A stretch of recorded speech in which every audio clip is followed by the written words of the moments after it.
10 a.m. Superstation of Future Radio. Hey, I'm your host, Brother Michael Imhotep.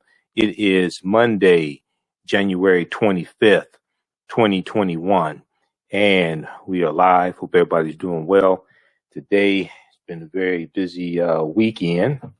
Seems like I was just here yesterday, and I was just here yesterday. We did our Sunday night show.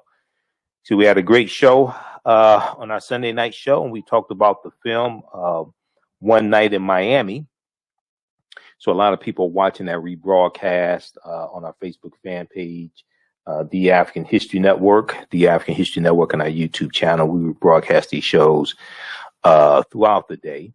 So check that out. We talked about the movie One Night in Miami. That is a fictitious account of a meeting between Cassius Clay, who earlier that day won the heavyweight championship from Sonny Liston on February 25th, 1964. Sam Cooke, Jim Brown, and also Malcolm X. All right.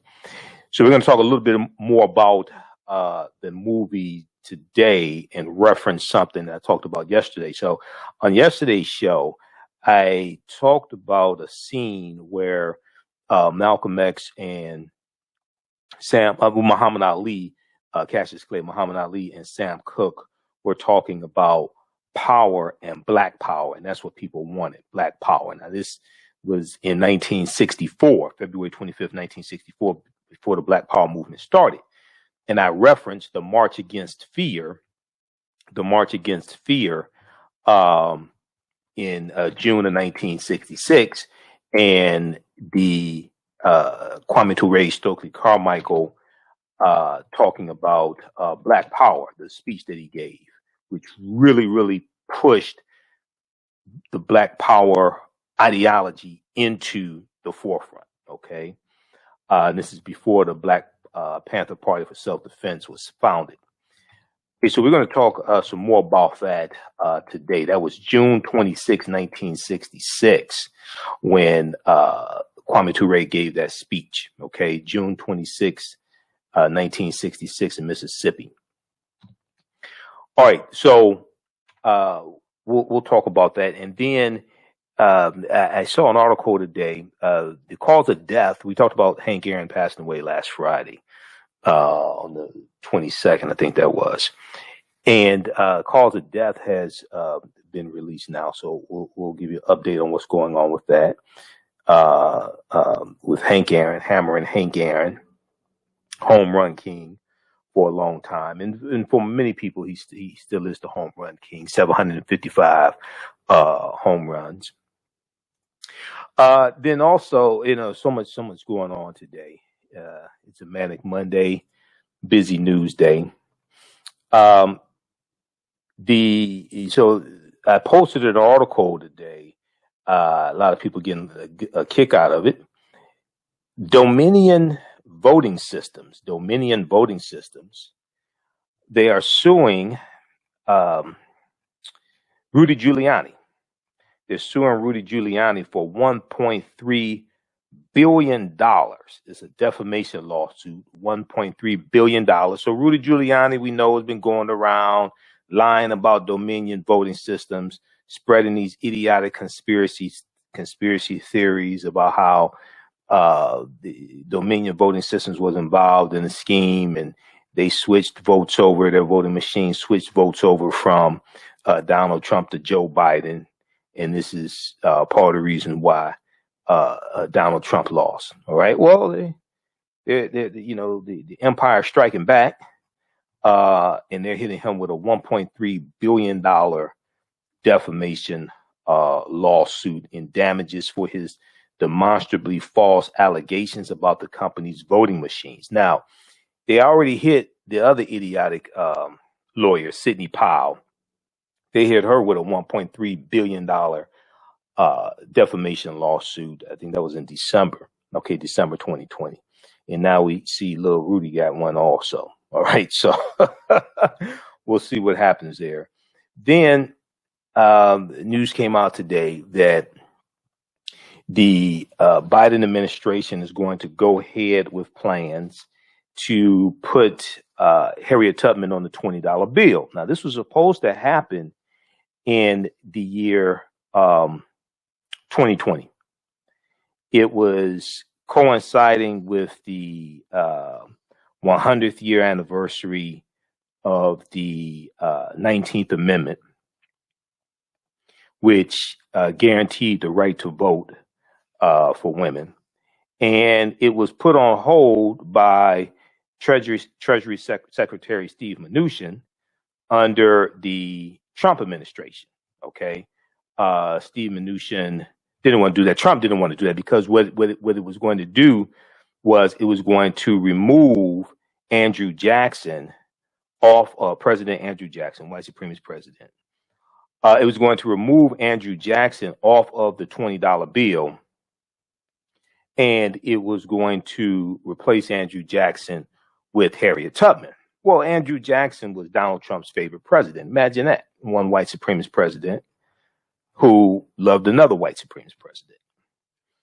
So Trump didn't like it, and his Treasury Secretary, Steve Mnuchin, said they were not going to do it, cited concerns dealing with counterfeiting, and said they were not going to make the change. So we'll discuss that as well. And what was behind all of it? This came about, and also there were going to be changes made to the $5 bill. Originally, going back to 2016, there were going to be changes made to the $5 bill. Dr. King was going to be put on the $5 bill, as well as famous African-American singer Marian Anderson. Okay. And that came about from people voted. There was a survey taken, and it was centered around being more inclusive of representation on U.S. currency, and also tying into the 100th anniversary of the 100th anniversary of women having the right to vote. Okay, the 19th Amendment. All right, so we'll discuss that. Then I saw from Washington Post, they had, they do the fact checking on Donald Trump and the Pinocchios, things like this. Analysis: the longer Trump was president, the more frequently he made false or misleading claims. The longer Trump was president, the more frequently he made false or misleading claims. Trump made 30,573 false or misleading claims as president. Nearly half came in his final year. Now, we've never seen anything like this before. This is just totally unprecedented. Just totally, he has to have some mental issues to lie that much. And you have to remember the lies that you told to keep up with the lies that you told. So you have to keep telling lies. So we've never seen anything like this. And he's going to keep lying when the impeachment trial comes up. He's going to keep lying. Speaking of impeachment trial, we see that the article of impeachment has been transmitted over to the U.S. Senate. The trial is expected to begin the week of February 8th. NBC News is reporting House managers deliver impeachment article against Trump, kicking off trial preparations. House managers deliver impeachment article against Trump, kicking off trial preparations. But we also know each day more and more information is coming out that's damaging to Trump. On Friday and our Sunday show, on our show yesterday, we talked about how the story from Katie Benner for New York Times is dealing with a plot that Trump hatched to replace his acting attorney general with someone else, another attorney in the Department of Justice, Jeffrey Clark. And he was going to, they were going to pressure state lawmakers in Georgia to overturn the election results in Georgia, the presidential election results in Georgia.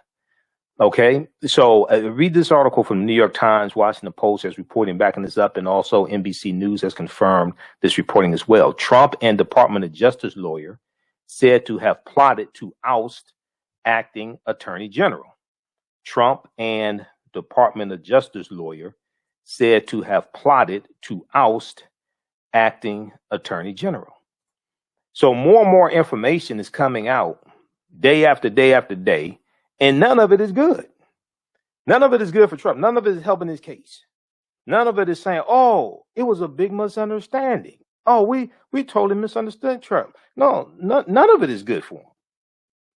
And there's going to be more coming out between now and February 8th, the week of February 8th. No telling how much is going to come out. Now, also, I saw the story. We'll talk about this a little bit because, I mean, it's a Manic Monday, busy news day. Speaking of Georgia, you would think that because African Americans organized and you had Stacey Abrams and Latasha Brown, things like this in Georgia, right? African Americans organized. We voted our interests. We voted for Reverend Raphael Warnock for senator, John Ossoff for senator, Joe Biden for president. We voted our interests. Whose policies were most beneficial for African Americans? Okay. Whose policies would do us the least amount of harm? Whose policies would protect gains already made? Who will reverse harmful policies from Trump, right?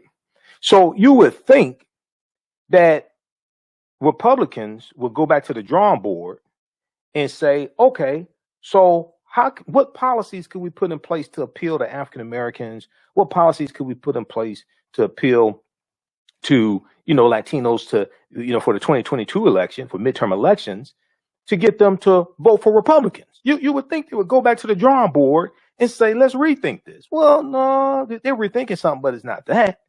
It's not running better candidates. It's not coming with better policies. Politico.com reported today, actually January 24th, state Republicans push new voting restrictions after Trump's loss. State Republicans push new voting restrictions after Trump's loss. Georgia is at the center of the effort, with state Republicans discussing voter ID changes and other new policies after Joe Biden won the state. So instead of them coming with better policies to offer to people, they're coming with better policies to suppress people's votes. Imagine that. You listen to the African History Network show right here on 910 AM Superstation Future Radio. I'm Michael Imhotep. We'll be back in a few minutes. For 25 years, the Black History 101 Mobile Museum has carried on the rich legacy of the Black Museum movement in America by showcasing original artifacts of the Black experience at colleges, universities, K-12 schools, corporations, libraries, conferences, and cultural events, making it the most traversed Black History mobile exhibit in American history. Dr. Khalid El Hakim is the founder of the Black History 101 Mobile Museum, and he is a highly sought-after public speaker on topics of Black history, social studies, education, museum studies, hip-hop, and race relations. Dr. Khalid was named among change makers for NBC Universal's Erase the Hate campaign and listed as one of the 100 men of distinction for Black enterprise. He recently founded the Michigan Hip Hop Archive on the campus of Western Michigan University. The Black History 101 Mobile Museum is currently scheduling in-person and virtual exhibits nationwide. For more information, please contact Dr. Khalid Al Hakim directly at 313-645-4197, 313-645-4197, or visit their website at blackhistorymobilemuseum.com. That's blackhistorymobilemuseum.com. You can also email him at bhistory101@yahoo.com, bhistory101@yahoo.com.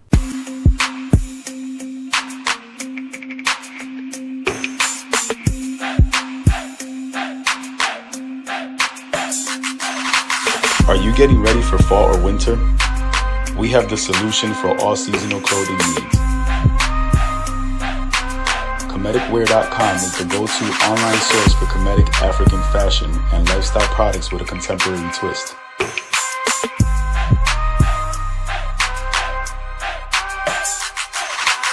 We're committed to offering unique styles reflecting our African heritage.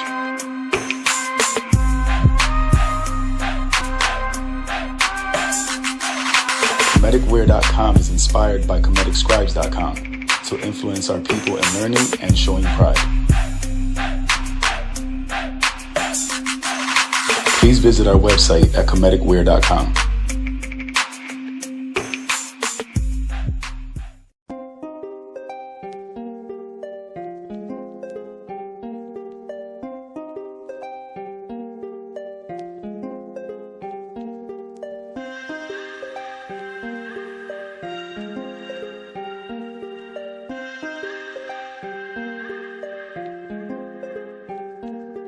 Black Bees products are a collection of natural, organic, personal care products with an appreciation of nature and bees.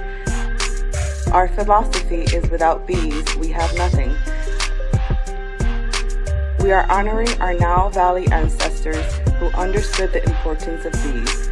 Black Bees created a high-quality, natural, organic personal care line that would be affordable to everyone. We hope you try and enjoy our Black Bees products line and come back and visit us at blackbeesproducts.com.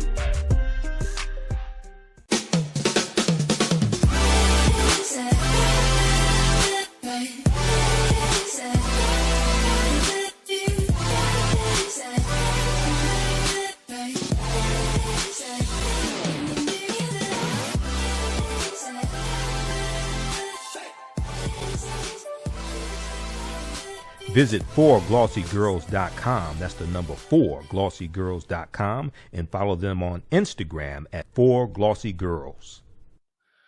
Welcome back to the African History Network show right here on 910 AM, the Superstation of Future Radio. Hey, I'm your host, Brother Michael Imhotep. It is Monday, January 25th, 2020, and we are live. 2021, January 25th, 2021. We are live.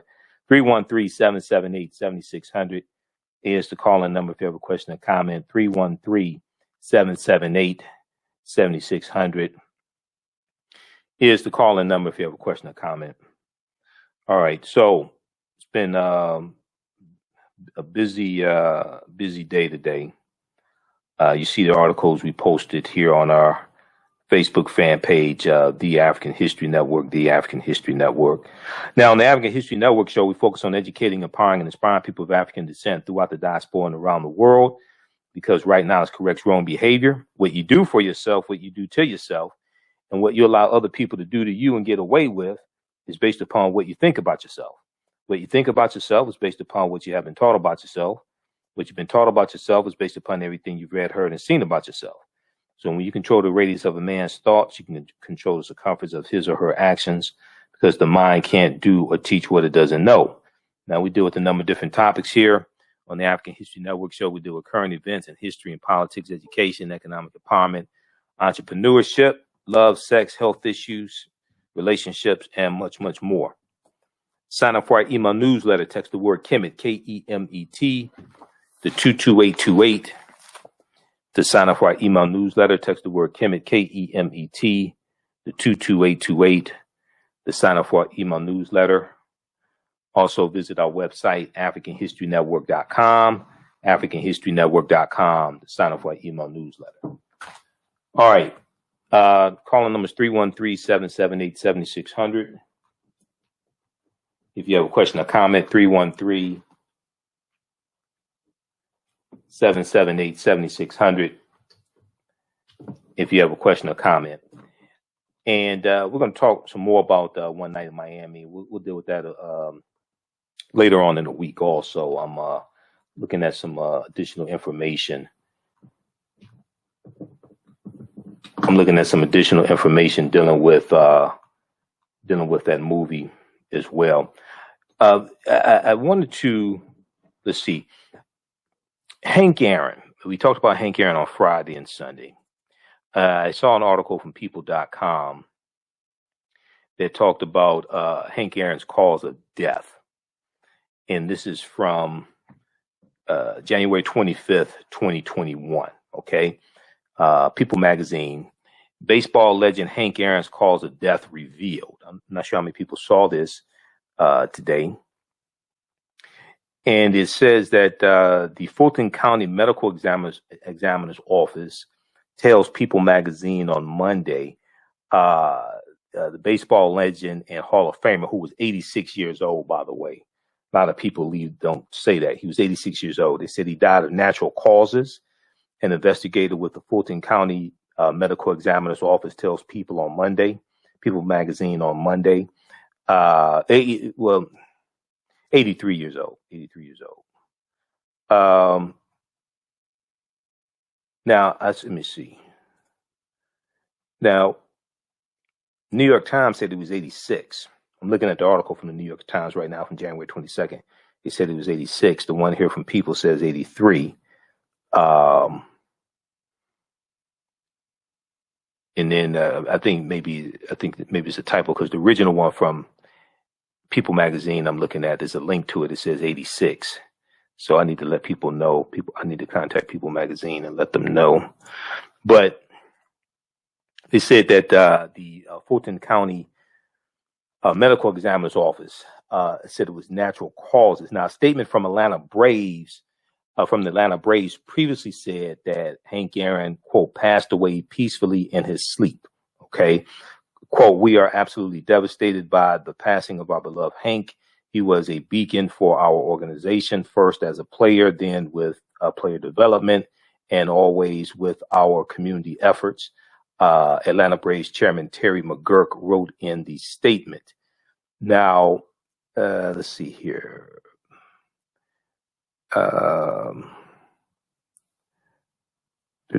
Okay.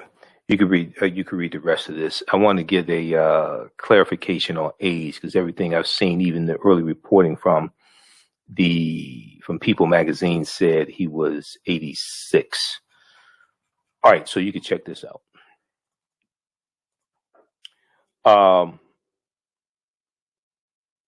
So once again, rest in peace, Hank Aaron. So check this out from People magazine. All right. Let's go to the next topic here. Harriet Tubman on the $20 bill. I talked about this originally back in 2016. And I think I first found out about it in 2015. There was I think I first found out about it in 2015 because what happened was coinciding with the 100th anniversary of women having the right to vote, okay, which took place in 1920. Coinciding with that, there was a effort to have more representation of women and non-white people on currency. So Women on 20s, an organization called Women on 20s,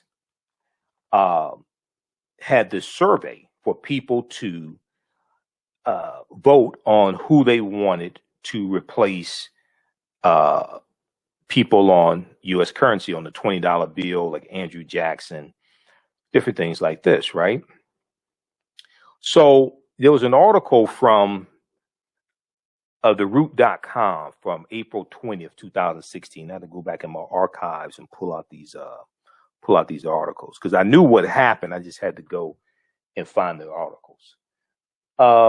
There was an article from Brianna Edwards from April 26, 2016 for TheRoot.com. Harriet Tubman to be new face of $20 bill.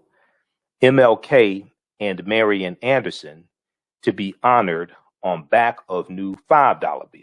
Okay, all that was supposed to take place. All right, and that got blocked by Donald Trump and his Treasury Secretary, Steve Mnuchin. Okay.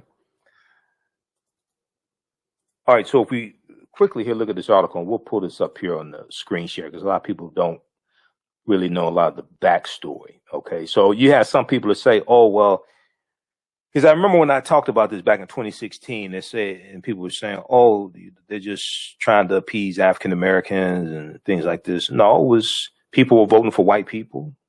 People were voting for African Americans. People who voted for all different people to be on the on U.S. currency. Okay, $20 bill, what have you, whatever it was.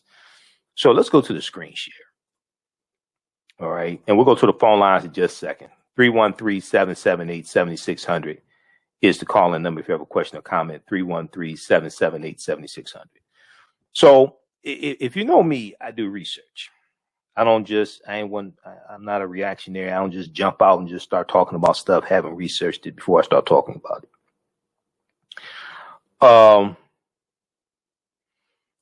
So if we look at this article here, Harriet Tubman will be replacing Andrew Jackson, President Andrew Jackson, as the $20 bill the Treasury Department confirmed. Okay, this is back in 2016. But Tubman is not the only civil rights icon to be honored on U.S. currency. Secretary of the Treasury, Jacob J. Lew, this was President Obama's Treasury Secretary, Jacob J. Lew, said during a press call Wednesday, back in April 2016, that the $5 bill will also be redesigned and will feature images from the civil rights movement, historic events that occurred on the steps of the Lincoln Memorial, including Martin Luther King Jr.'s I Have a Dream speech and a 1939 performance by opera singer Marian Anderson. President Abraham Lincoln will remain the face of the $5 bill. Okay, now all this took place in 2016, 2015, 2016. Okay, once again, Women on 20s, an organization called Women on 20s, they did a survey. People voted who they wanted to replace people on, well, white men. That's basically who all was on the currency they're replacing, who they wanted to be on the currency. Some people said, what was her name? It was a Native American woman, was her name? Norma Woman Man Killer or something like that. People were voting for different people. Okay. And these were the top vote getters. Let's go back to the article here. Although Harriet Tubman will replace white supremacist President Andrew Jackson, who signed off on the Indian Removal Act of 1830 that pushed the Choctaw, Chickasaw, Creek, Cherokee, and Seminole Indians off their land in southeastern United States and sent them over 1,000 miles out west on the Trail of Tears, and 1/3 of the people who were with those Native Americans were African people, and the U.S. wanted their land in Georgia and Alabama, places like that. Okay, that's not in the article. That's just me saying that. But go research that. The Indian Removal Act of 1830. President Andrew Jackson, Donald Trump's favorite president. So although Harriet Tubman will replace white supremacist President Andrew Jackson on the front of the $20 bill, Jackson's image will still be featured on the back of the bill and will be commingled in some way with the image of the White House. Now, this is back April 2016 that they're saying this.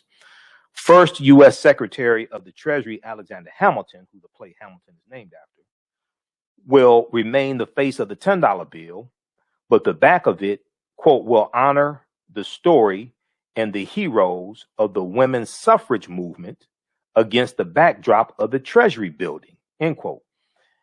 Then Secretary of Treasury Jacob Lew said Sojourner Truth, Susan B. Anthony, and Alice Paul are among the women who will be included on the bill. Sojourner Truth, Susan B. Anthony, and Alice Paul are among the women who will be included on the bill.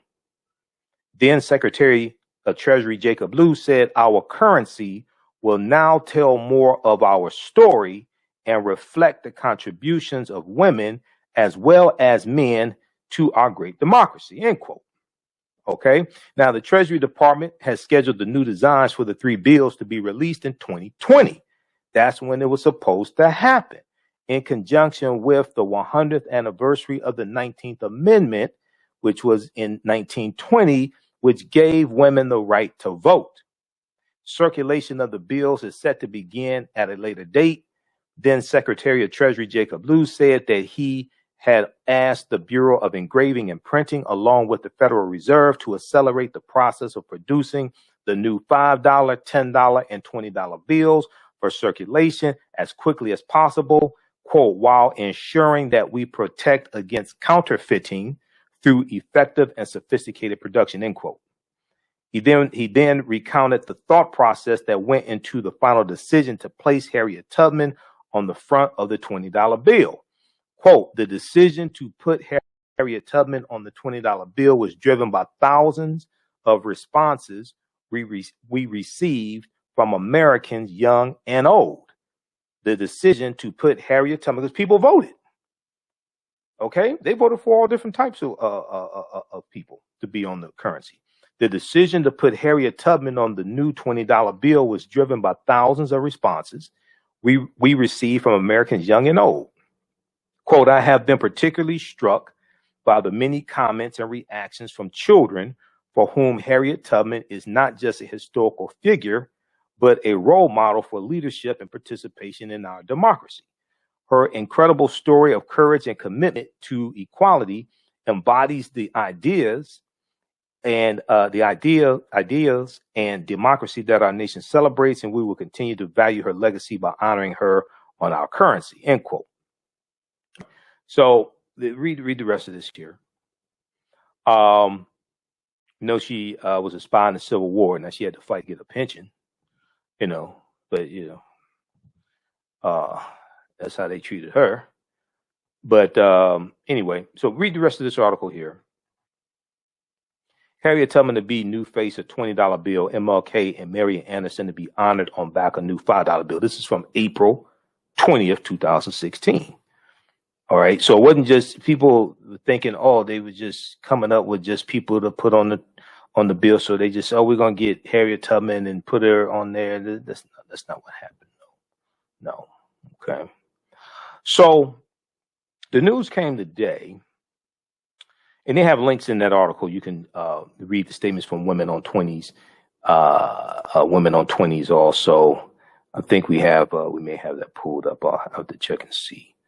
Let me see. Do we have? Actually here, we have the website pulled up. Women on 20s. Just a second here, because I saw people commenting on this, but very few people gave the background story. I dealt with this back in 2016 when all this was taking place. So go to womenontwenties.org. Womenontwenties.org. They have the background information there. And then Women on 20s were asked the confirmation of Janet Yellen as new Treasury Secretary. Treasury failed to do their job, and George Floyd paid the price. Let me see. I think speeding up. Okay. And they talk about, because Jen Psaki at the White House press secretary briefing today made those comments about Harriet Tubman on the $20 bill. So they have a press release here. You can check that out. Okay. Womenontwenties.org. So let's look at what happened today.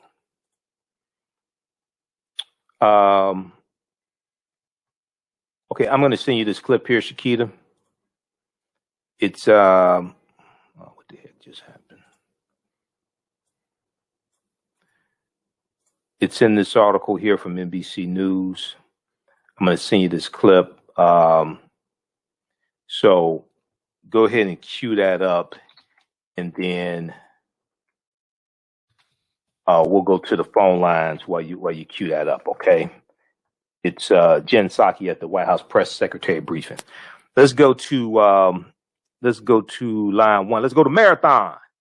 Marathon, line one. Welcome to the African History Network show. Marathon, thanks for calling back in. You called in yesterday, man. Thanks for calling back in. Yes, I did. Yes, I wanted to talk more about one night in Miami. Okay. I wanted to know, did you think that the death of Sam Cooke had something power over his career? He had his own record label and publishing, and he was worth more dead than alive. Do I think that the death of Sam Cooke has something to do with his record label? like the with master. him having power over his career, over his own career. You know, I've seen documentaries on the killing of Sam Cooke. It's like really, it causes a lot of questions to be asked. It very well could be, very well could be something regarding that. The whole way, you know, he was at a hotel and it said that the hotel manager shot him, female hotel manager. So the details around this killing, man, cause a lot of questions to be asked. So I mean, it's possible. I want to go back and watch. There are a couple of documentaries on YouTube that deal with Sam Cooke and his killing, but it's something that's possible because he was one of the few. Yeah, he was one of the few African American men back at that time that owned the masters to their music. Yeah. I had read this book called "You Send Me." I forget the author, but it's been some years ago, and it was a pretty good book. Okay. Okay. All right, man. All right. Thanks. Thanks, Marathon. Keep listening, man. Okay. All right. Thanks for holding. Thanks for calling in. Okay. No problem. All right. 313-778-7600 is the calling number if you have a question or comment. 313-778-7600 is the calling number if you have a question or comment. So let's look at, okay, we had a clip ready. Shakita, let's go to this clip here. This is Jen Psaki from the White House press secretary briefing from the day. Let's go to this clip, NBC News.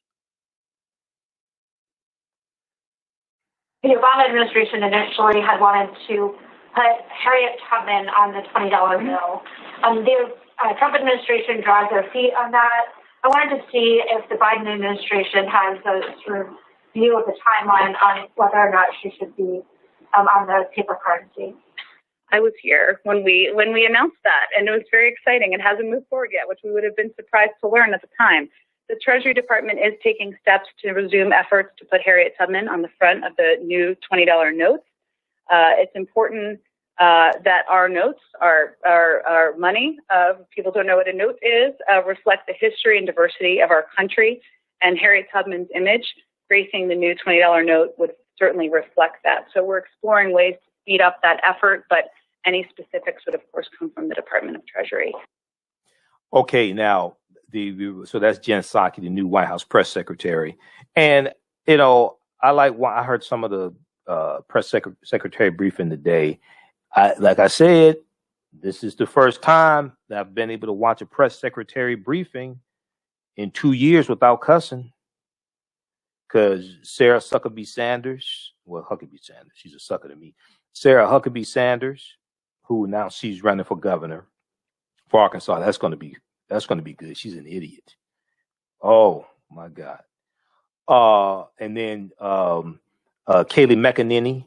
These are some of the most talk about the wicked witch of the East and the West. Well, I call them the wicked witches of the White House, right? The wicked witches of the White House, wicked witches of the East Wing and West Wing of the White House. So this right here, I can watch and my blood pressure's low and I don't cuss and yell at the TV.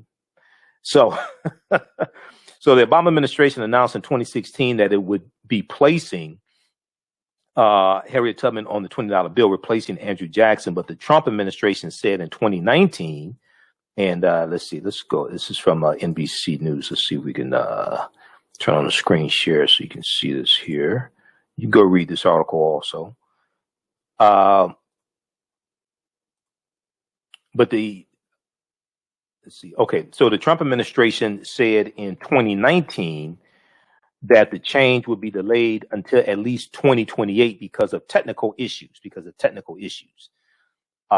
Psaki, White House press secretary, said the White House is, quote, exploring ways to speed up that effort, end quote. Okay. All right. So we'll see what happens there. But why would it take to 2028? That's what I understand. Why would it take to 2028? But hey. All right. Next, there was. Let's see here. We'll talk some more about executive orders tomorrow. There was a a good article from NBC News that we posted today that outlines the 30 executive orders that Biden has signed like in his first 6 days. Now we've been going through breaking them down here. So yeah, here's the full list of Biden's executive actions so far. You can read all of the executive orders at whitehouse.gov. This is something we talked about yesterday. We talked about this on Friday. Well, actually Wednesday through Friday last week, we went through a lot of these executive orders. And then also on our Sunday show, we went through them as well. And the one dealing with the executive order dealing with racial justice is really important because that ties into the study from Citigroup that shows how from the year 2000 to 2016, from 2000 to 2020, racism has cost the U.S. economy $16 trillion. All right. We talked about that yesterday. Okay. So check this out here from NBC News, because a lot of people don't know that there have been this many executive orders or what's in them, et cetera. Here's the full list of Biden executive orders actions so far. Steps to strengthen the nation's COVID-19 response and restore environmental protections among Biden's first measures as president. Also getting rid of the 1776 project from Trump. That was important as well, because that 45-page report from the Trump administration that sought to rewrite the history of this country and rewrite the history of slavery. And people are already confused enough.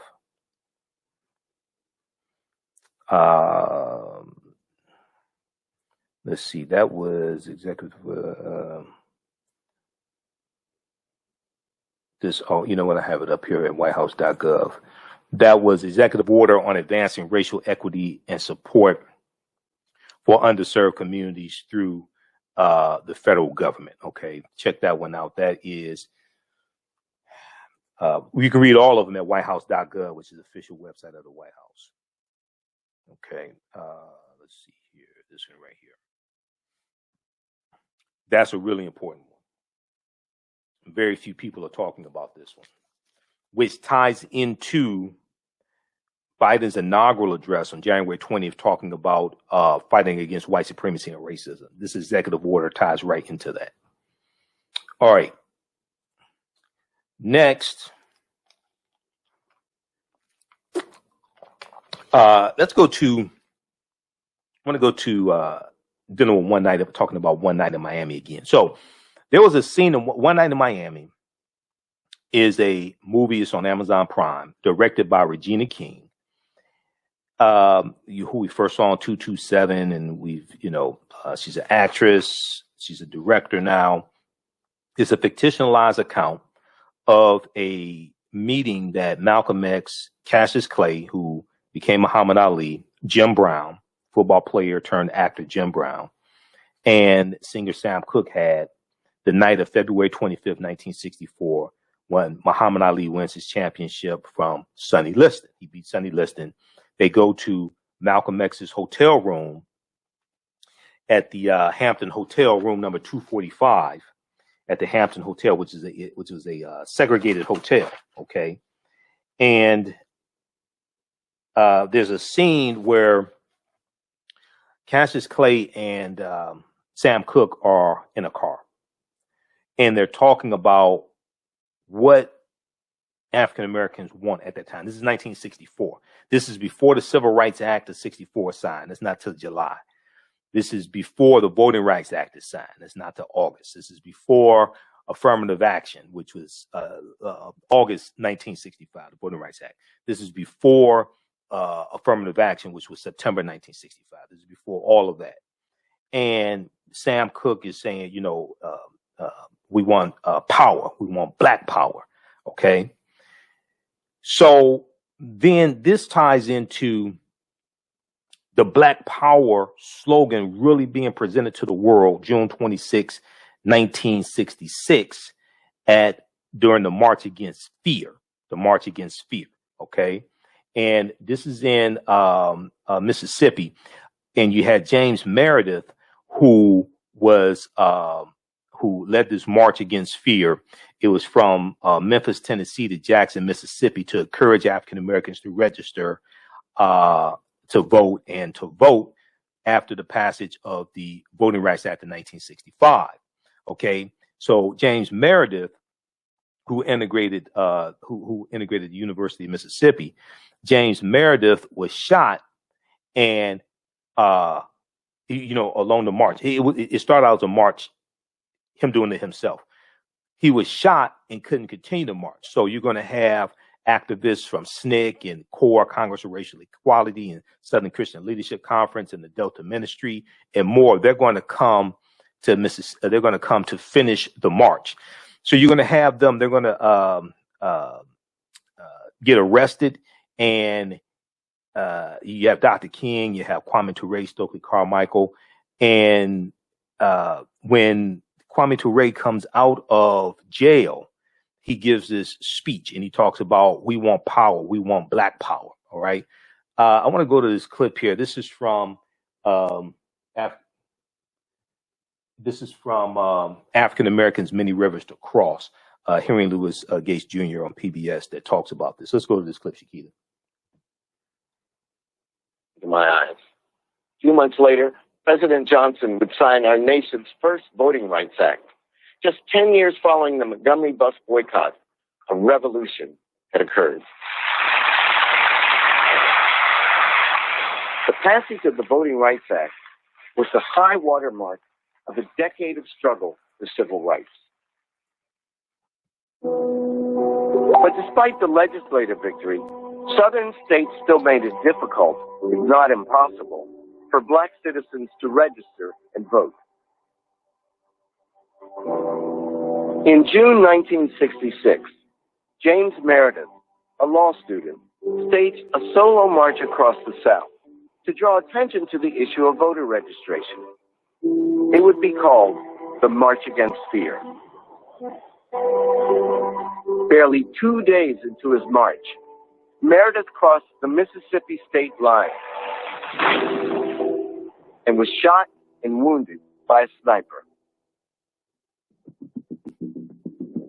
In the days following the shooting, the movement's elders, led by Dr. King, came to finish what James Meredith had started. But this time, they were joined by SNCC and its youthful leader, Stokely Carmichael. You have two generations, the generation that Martin Luther King Jr. represents and the generation that Stokely Carmichael represents.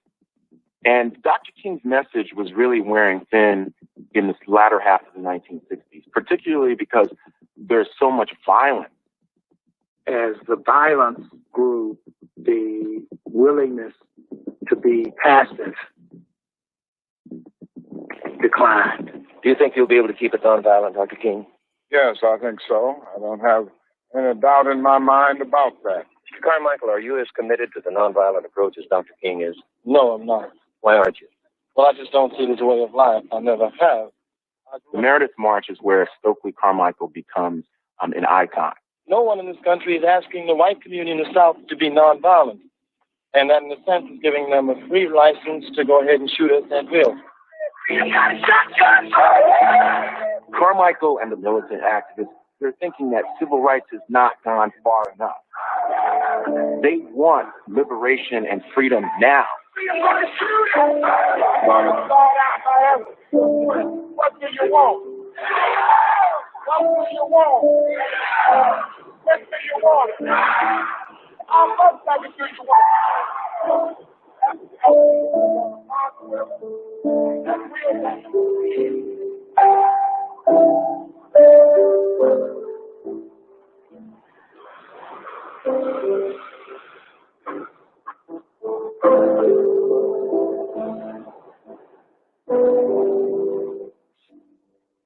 We're here in the heart of the Black community. Okay. We're out of time here. We're going to continue this on our social media platforms. So if you're watching us on our Facebook fan page, The African History Network, or our YouTube channel, Michael Imhotep, keep watching. We'll continue this. We're out of time here on 910 AM Superstation. Right now, it's correct wrong behavior is not over till we win Wakanda forever. We'll talk to you tomorrow night. Stay tuned for Pastor Greg Davis. Peace. All right, stand by, everybody. Stand by. Okay, let's continue here. All right, how's everybody doing? Okay, let me cue that clip back up because we're only on 910 AM. WFDF here in Detroit for an hour, and then we continue on my social media platforms because this show is only really supposed to be an hour, but I can keep going on my social media platforms as needed. All right, hey, if you like this type of information, you can donate to the African History Network, $ the AHN Show through Cash App, $ the AHN Show through Cash App, also through PayPal, paypal.me/the AHN Show, paypal.me/the AHN Show. Then also at our website, AfricanHistoryNetwork.com, AfricanHistoryNetwork.com. African American business owners, post the name of your business here on the thread of the broadcast. Email us at customerservice@AfricanHistoryNetwork.com. We'll let you know how you can advertise with the African History Network, okay? Let's see here. And our current promotion is buy 1 month, get 1 month free, and you'll actually get 200 commercials in 30 days. 200 commercials in 30 days. Email us at customerservice@AfricanHistoryNetwork.com. With blackbusinesstee.com, the messages are clear and meaningful. Keep your business in the black and out of the red. Mind your black business. Know your numbers and plan strategically. Black Business Boss, lead your industry. Support black business, encourage, patronize, and uplift one another. BlackBusinessTea.com currently has products sold in Detroit, Atlanta, Chicago, and Los Angeles, with proceeds returned to the black community. They have a wide selection of hoodies, t-shirts, mugs, hats, sweatshirts that support black-owned businesses. Visit the website blackbusinesstee.com. That's blackbusinesstee.com. For 25 years, the Black History 101 Mobile Museum has carried on the rich legacy of the Black Museum movement in America by showcasing original artifacts of the Black experience at colleges, universities, K-12 schools, corporations, libraries, conferences, and cultural events, making it the most traversed Black History mobile exhibit in American history. Dr. Khalid El Hakim is the founder of the Black History 101 Mobile Museum, and he is a highly sought-after public speaker on topics of Black history, social studies, education, museum studies, hip-hop, and race relations. Dr. Khalid was named among the change makers for NBC Universal's Erase the Hate campaign and listed as one of the 100 men of distinction for Black enterprise. He recently founded the Michigan Hip Hop Archive on the campus of Western Michigan University. The Black History 101 Mobile Museum is currently scheduling in-person and virtual exhibits nationwide. For more information, please contact Dr. Khalid Al Hakim directly at 313-645-4197, 313-645-4197, or visit their website at blackhistorymobilemuseum.com. That's blackhistorymobilemuseum.com. You can also email him at bhistory101@yahoo.com, bhistory101@yahoo.com. So Now Beauty Products offers organic, plant-based skin and hair care products that will rejuvenate skin and naturally grow and thicken hair. Their whipped shea butter can heal or restore damaged skin cells to prevent hyperpigmentation and skin breakouts. All products are made with organic plant-based ingredients.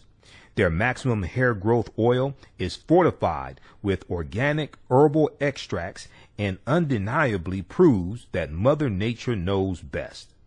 It thickens, lengthens, softens, and conditions all types of hair. They even guarantee hair improvement within 90 days or a full refund. Their all-natural 24-hour deodorant leaves the body smelling fresh without sweating for up to 24 hours.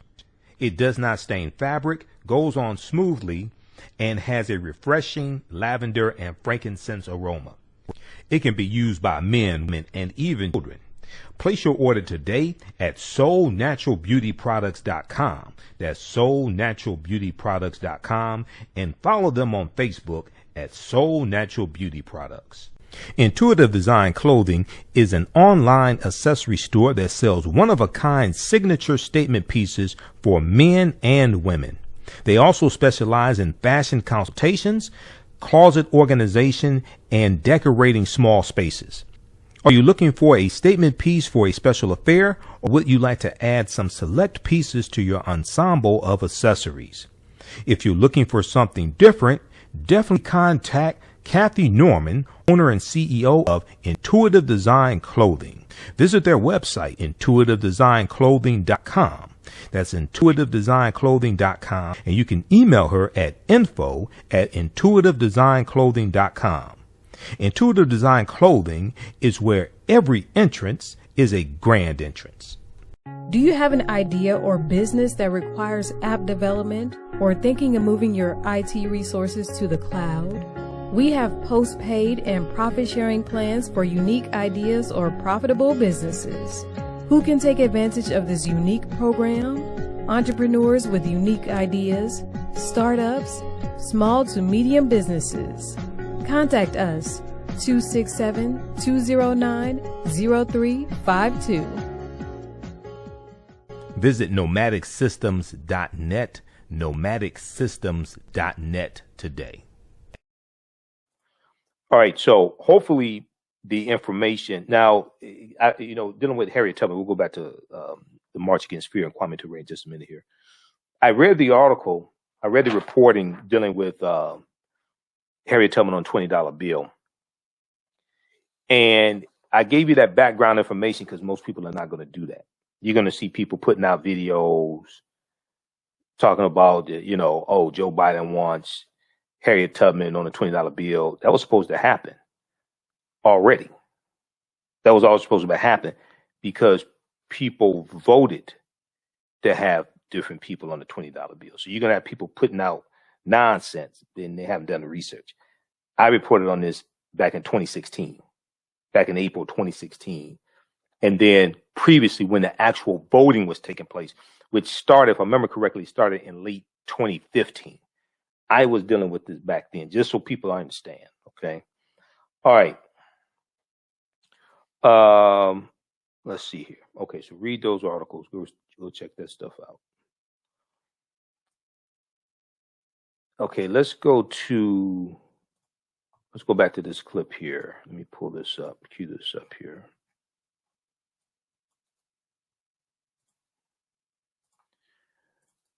This is from African Americans, Many Rivers to Cross. There's also a book that accompanies this as well. That was a 6-part series on PBS in 2012. I'm not a big fan of Gates, but he does do good research. I read some of his books. Okay, let's go back to this clip here.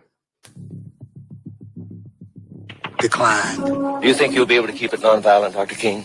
Yes, I think so. I don't have any doubt in my mind about that. Mr. Carmichael, are you as committed to the nonviolent approach as Dr. King is? No, I'm not. Why aren't you?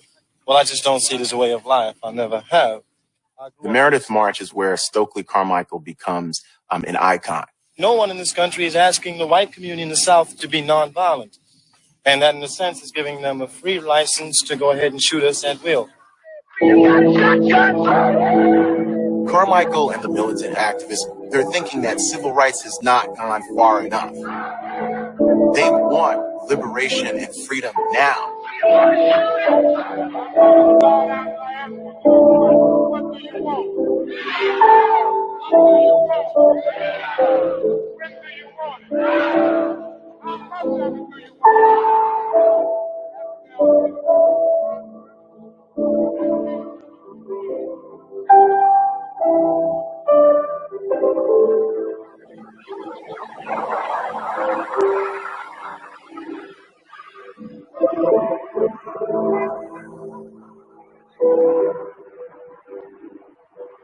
We're here in the heart of the black community in Greenwood, the deep heart of Mississippi.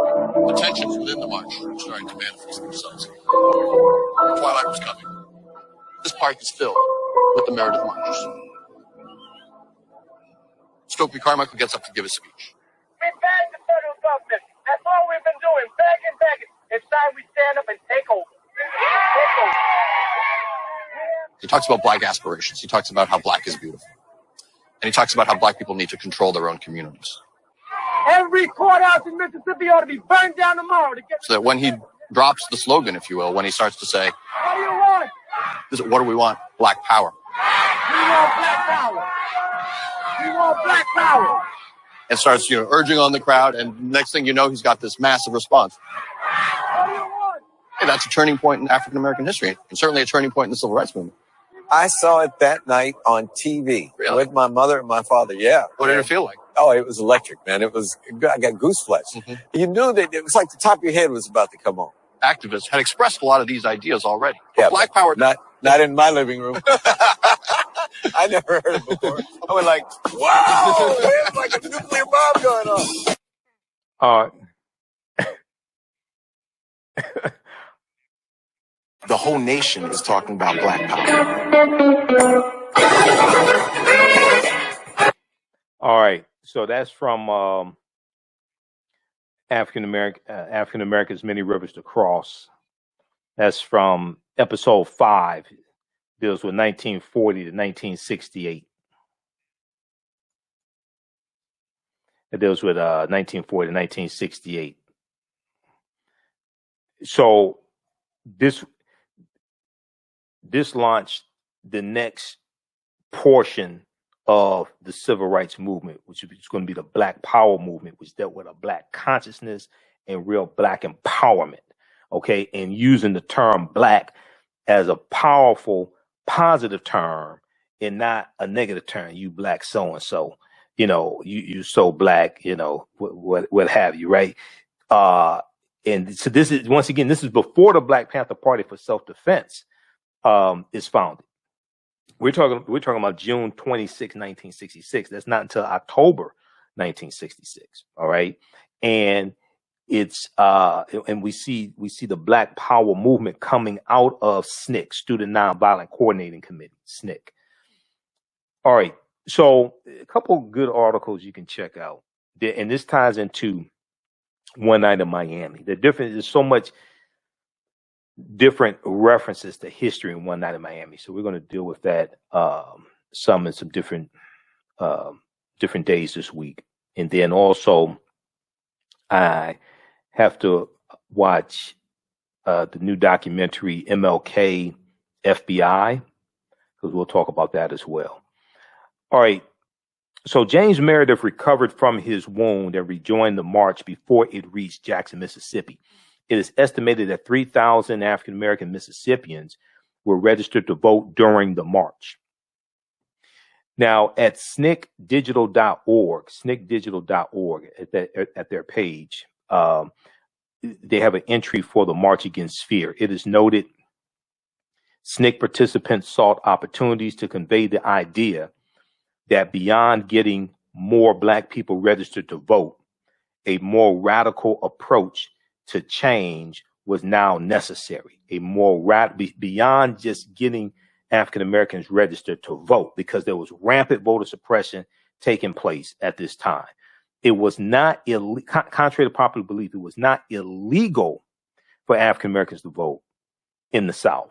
They put obstacles in the way of you voting. So you may have to pass a literacy test, or if you registered to vote, you could be fired from your job. That's what happened to Fannie Lou Hamer. Fannie Lou Hamer grew up in Mississippi. She was the youngest of 20 children. Her family was sharecroppers that worked on a plantation. Okay. When she registered to vote, she got fired from the plantation that her family worked on. BlackPast.org has an article dealing with Fannie Lou Hamer, okay, that people can check out that talk about her history. So, you're battling against things like the White Citizens Council. And the White Citizens Council was founded in 1954 as a direct backlash to the Brown versus Board of Education U.S. Supreme Court desegregation case. Okay, Brown versus Board of Education. The White Citizens Council, that's going to be made up of white bankers. Now, they were actually called the Citizens Council, but people ostensibly called them the White Citizens Council because those were the only people on the Citizens Council. Right. So this was made up of bankers and Fannie Lou Hamer. This was made up of bankers, landowners, plantation owners, politicians, and they were similar to the Klan, but they didn't wear hoods. Okay, they were similar to the Klan, but they didn't wear hoods. So if you say you owned a farm and you registered, you African American, and you registered to vote in Mississippi, they may call in the loan on your farm as retaliation for you. I ain't say you voted. I said you registered to vote. Okay, Fannie Lou Hamer got fired from her job on the plantation, not because she voted, but because she registered to vote. Okay, so blackpast.org has an article dealing with Fannie Lou Hamer, and okay, you go through, check it out for the sake of time. You know, I don't want to get tied up with this. I don't want to get deep into this. But yeah, check this out. And also with Fannie Lou Hamer, you know, she was sterilized. She was part of that Mississippi sterilization program. 1961, she was sterilized without her knowledge or consent by a white doctor as part of the state of Mississippi's plan to reduce the number of impoverished African Americans in the state. We also know that Fannie Lou Hamer, she gets involved in the civil rights movement. On August 23rd, 1962, after hearing a sermon by Reverend James Bevel, Fannie Lou Hamer volunteered to become an organizer for the Student Nonviolent Coordinating Committee, SNCC. All right. Fannie Lou Hamer was a bad sister. She also owned guns, too. This is something that's not really talked about her. Because I think a lot of people that talk about Fannie Lou Hamer and talk about I'm sick and tired of being sick and tired, they probably don't want you to know that she owned guns. But she was from the South. All these people from the South, most of them owned guns. If not, at least they had a straight razor or something like that. But most of them owned guns, including Dr. King, till Bayard Rustin convinced him to get rid of his guns, which I think was a mistake. But Dr. King did it for the movement. On August 23rd, 1962, after hearing a sermon of Reverend James Bevel, she volunteered to become an organizer for Student Nonviolent Coordinating Committee to help Black Mississippians register to vote. While she was traveling by bus on June 3rd, 1963, state law enforcement officers in Winona, Mississippi, took Fannie Lou Hamer and fellow activists to Montgomery County Jail, where they were beaten mercilessly.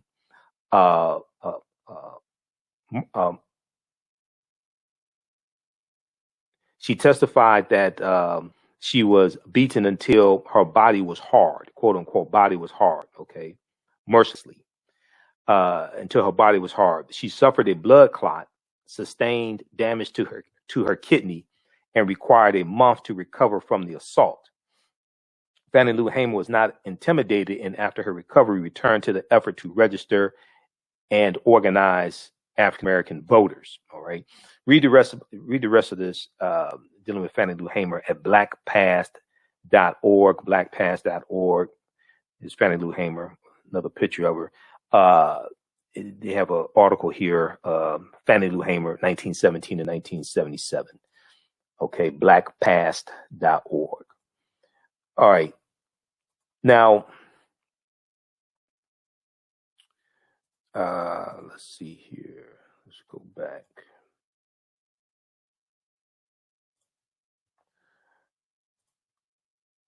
Okay, and then also here's this is from 1966 during the March Against Fear.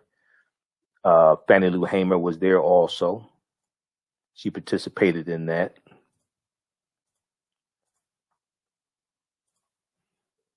Here's a picture of her at the March Against Fear.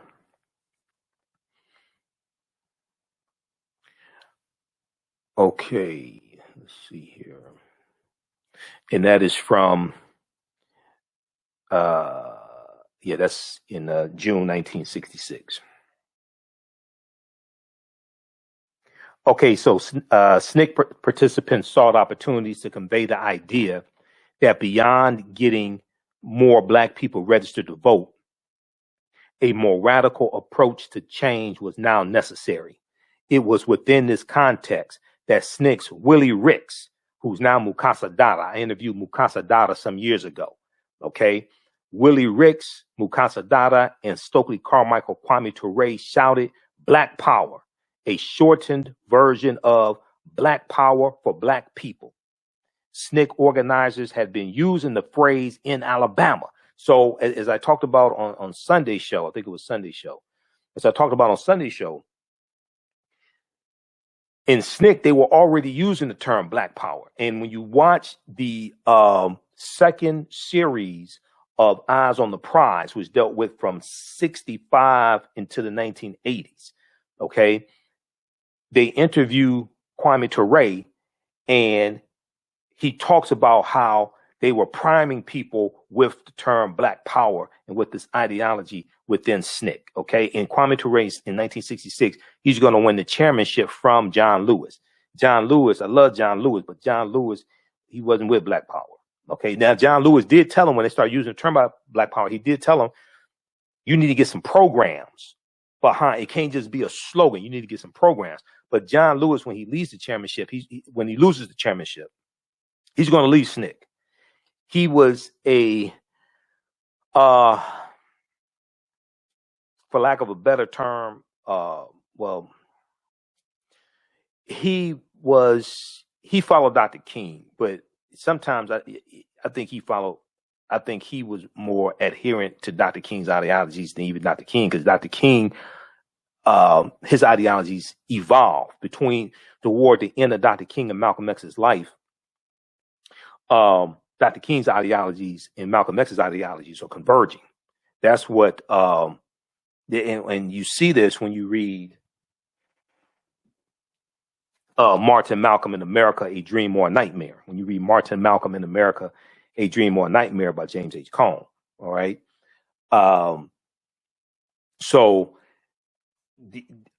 John Lewis was really, really, really committed to the idea of the beloved community, and he was really against Black Power and, all that. So it is what it is. This is why I said when they had the funeral for John Lewis, and I love John Lewis. I love John Lewis and accept his faults. Okay, I don't beat him up for his faults, because I understand his upbringing and being the son of sharecroppers and things like this. So I don't beat him up for his faults. But when he passed away, and they had the funeral for John Lewis, the memorial service, and Bill Clinton spoke,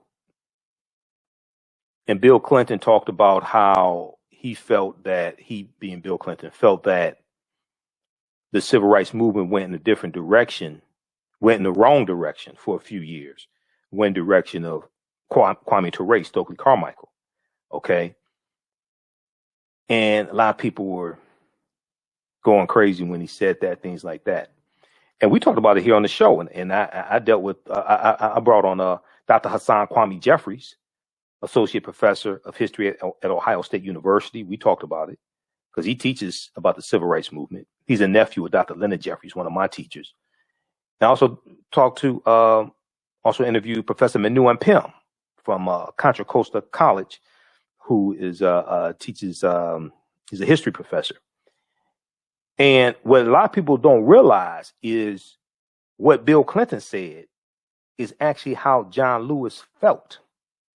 John Lewis felt that the civil rights movement went in the wrong direction, and it went towards Kwame Ture, and he was against that. So, I heard people attacking what Bill Clinton said, but they ain't say, well, that's how John Lewis actually felt when you study John Lewis. And if you go and watch the second series of Eyes on the Prize, and they had some clips of it on YouTube. I was checking because I had some clips bookmarked, and they took those down. I'm trying to get the box set on DVD. I have the box set of the first Eyes on the Prize series on DVD. It's a 3 DVD set. I'm trying to get the second one. I ordered it from Amazon. But when you watch the second Eyes on the Prize series from about 65 into the 1980s, they interview John Lewis. They talk about him losing the chairmanship to SNCC, right? And he talks about how he thought SNCC went in the wrong direction and he was against the Black Power movement. They were pushing the white people out of SNCC, all that stuff. Okay. So you have to go check that out. All right, now let's go back to this here.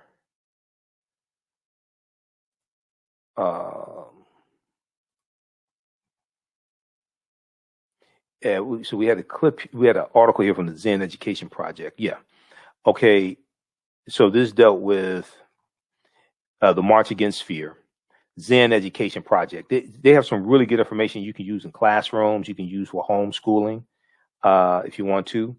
The website is zinnedproject.org, zeneducationproject.org.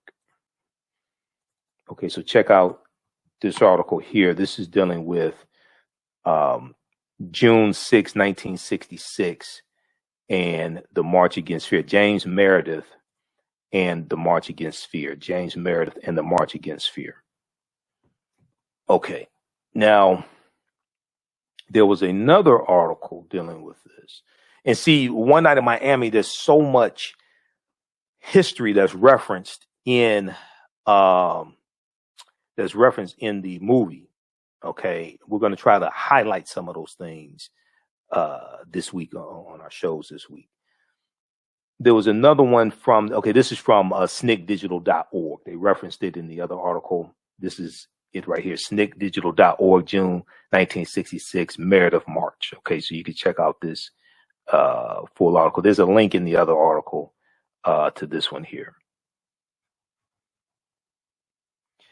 On Sunday, June 5th, 1966, James Meredith had just stepped off U.S. Highway 51 to begin a 220-mile trek through Mississippi. His purpose, he told a handful of reporters there, was, quote, to challenge the all-pervasive, overriding fear, quote, still dominant among many Black Mississippians when they attempted to register to vote. So this was challenging their fears when it came to registering to vote that African Americans had. And it was good reason for those fears. I mean, you down in Mississippi. Mississippi had more lynchings from like 1882 to 1968 than any other state. I mean, there was good reason for the fear, but he was talking about confronting your fear.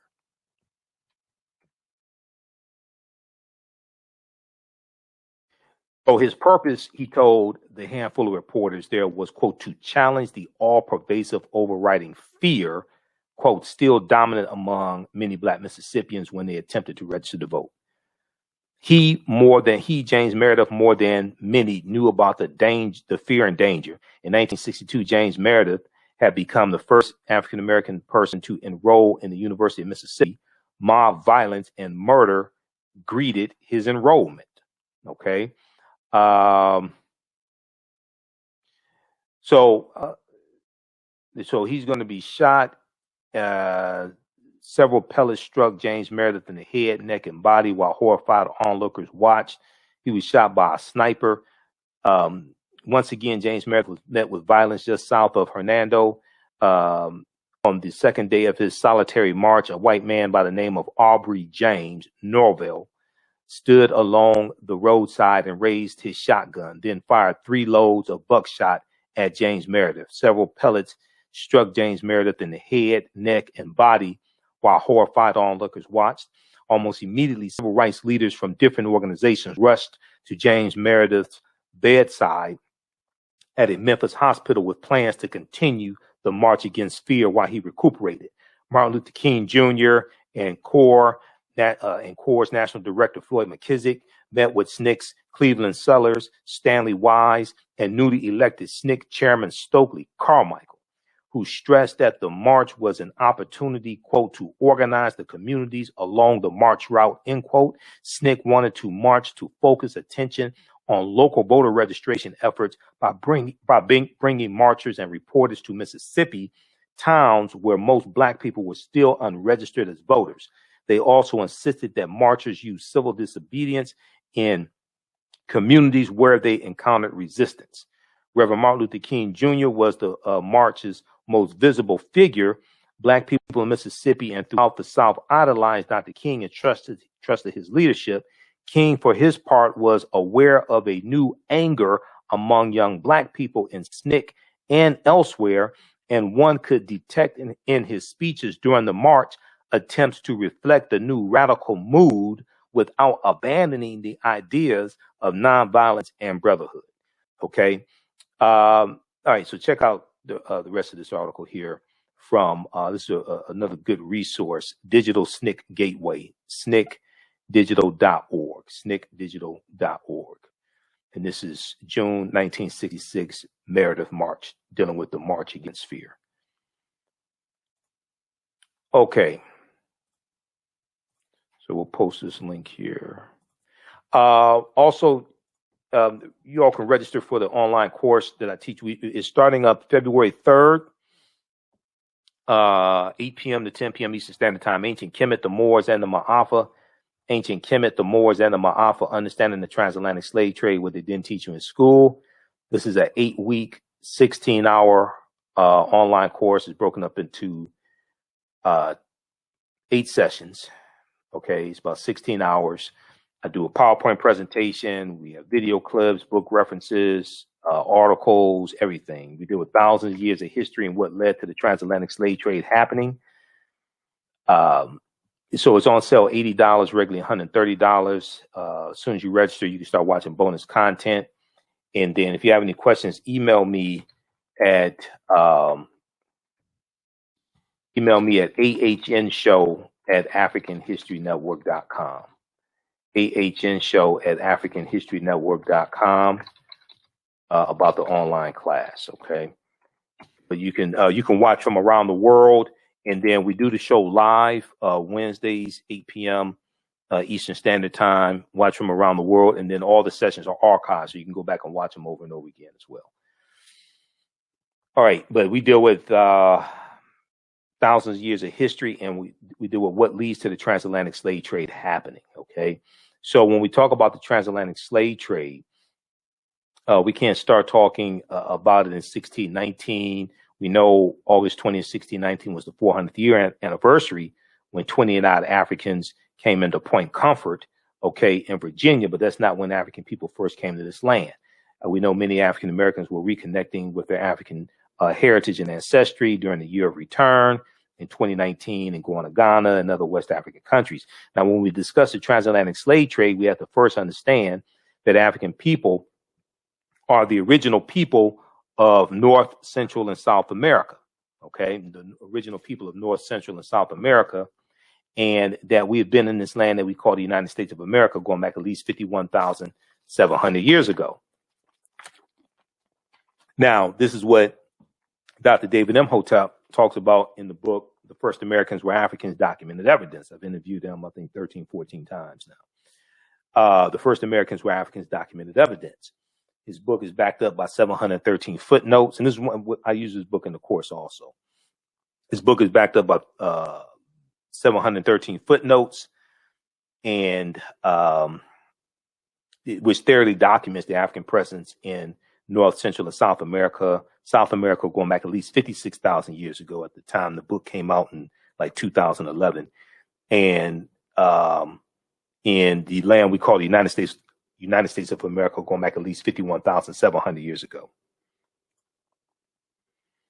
Now, we can't start studying our history in slavery. Even when we study the transatlantic slave trade, we can't even start in the 1440s when the Portuguese get involved in 1441 going into Mauritania. We have to understand the history chronologically and deal with the 800-year occupation of Europe by the Africans known as the Moors, who entered into the Iberian Peninsula, today known as Spain and Portugal, from North Africa in 711 AD. So this course not only deals with the transatlantic slave trade, but thousands of years of history that leads up to the transatlantic slave trade taking place. So we deal with ancient Kemet, ancient Egypt. We deal with what the Moors take in from the Nile Valley region of Africa into Europe, and these teachings bring Europe out of the Dark Ages, and they're going to lead to the transatlantic slave trade taking place. Okay, so we deal with things chronologically. All right, so check that out. And we posted a link here, and also you can sign up at our website, AfricanHistoryNetwork.com, AfricanHistoryNetwork.com. Okay, let's continue here. Let me see where I left off. Okay, so little Rudy is back in the news. Not Rudy Huxtable, Rudy Giuliani. Dominion Voting Systems has filed a $1.3 billion lawsuit against Lil Rudy with the Jerry curl juice dripping down the side of his head. You all saw that picture. It looked like he was auditioning to be an extra in Coming to America Part 2. Let's go to this article here from Axios.com. He posted this today. People had a good laugh with this one. I saw this. I knew this was coming because Sidney Powell got hit with a $1.3 billion lawsuit. That idiotic attorney Sidney Powell, who was telling all these lies and all these idiotic conspiracy theories. So I knew this was coming. Dominion files $1.3 billion defamation lawsuit against Rudy Giuliani. Now, Dominion Voting Systems filed a defamation lawsuit against Rudy on Monday, January 25th, seeking $1.3 billion in damages for his demonstrably false allegations about the company's voting machines.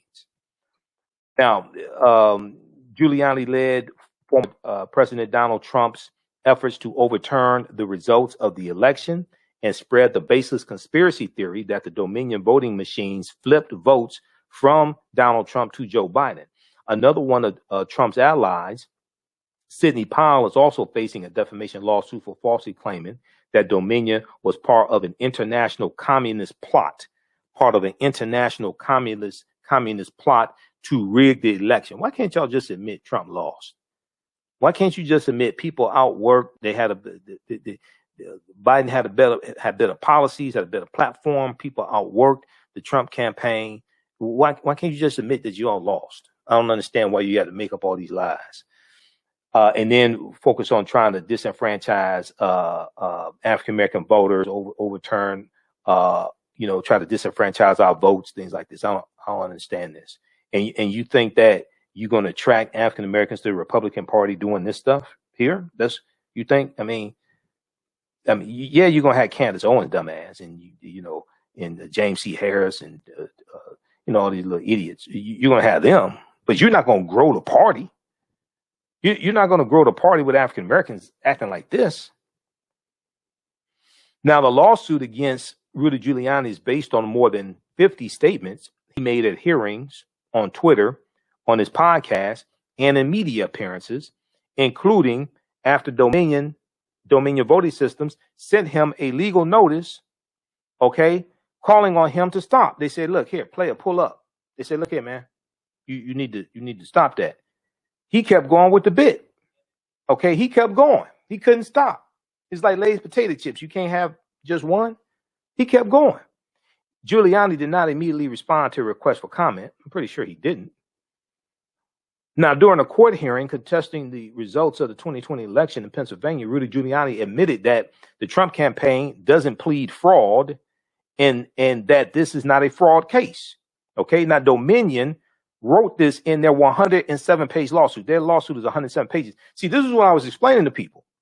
When you go research these lawsuits that they were filing, like about 60 of them in different states, don't pay attention to what they were saying at press conferences, like at the Four Seasons lawn care service, next to the sex shop.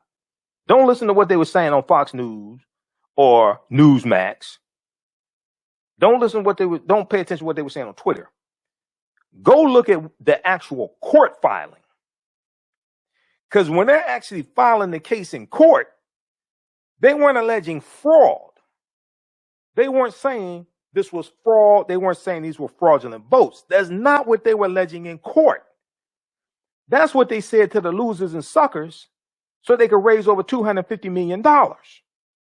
That's what they were saying in emails that they're sending out to the losers and suckers to get them to donate money. Some of those losers and suckers were there January 6th at the insurrection at the U.S. Capitol.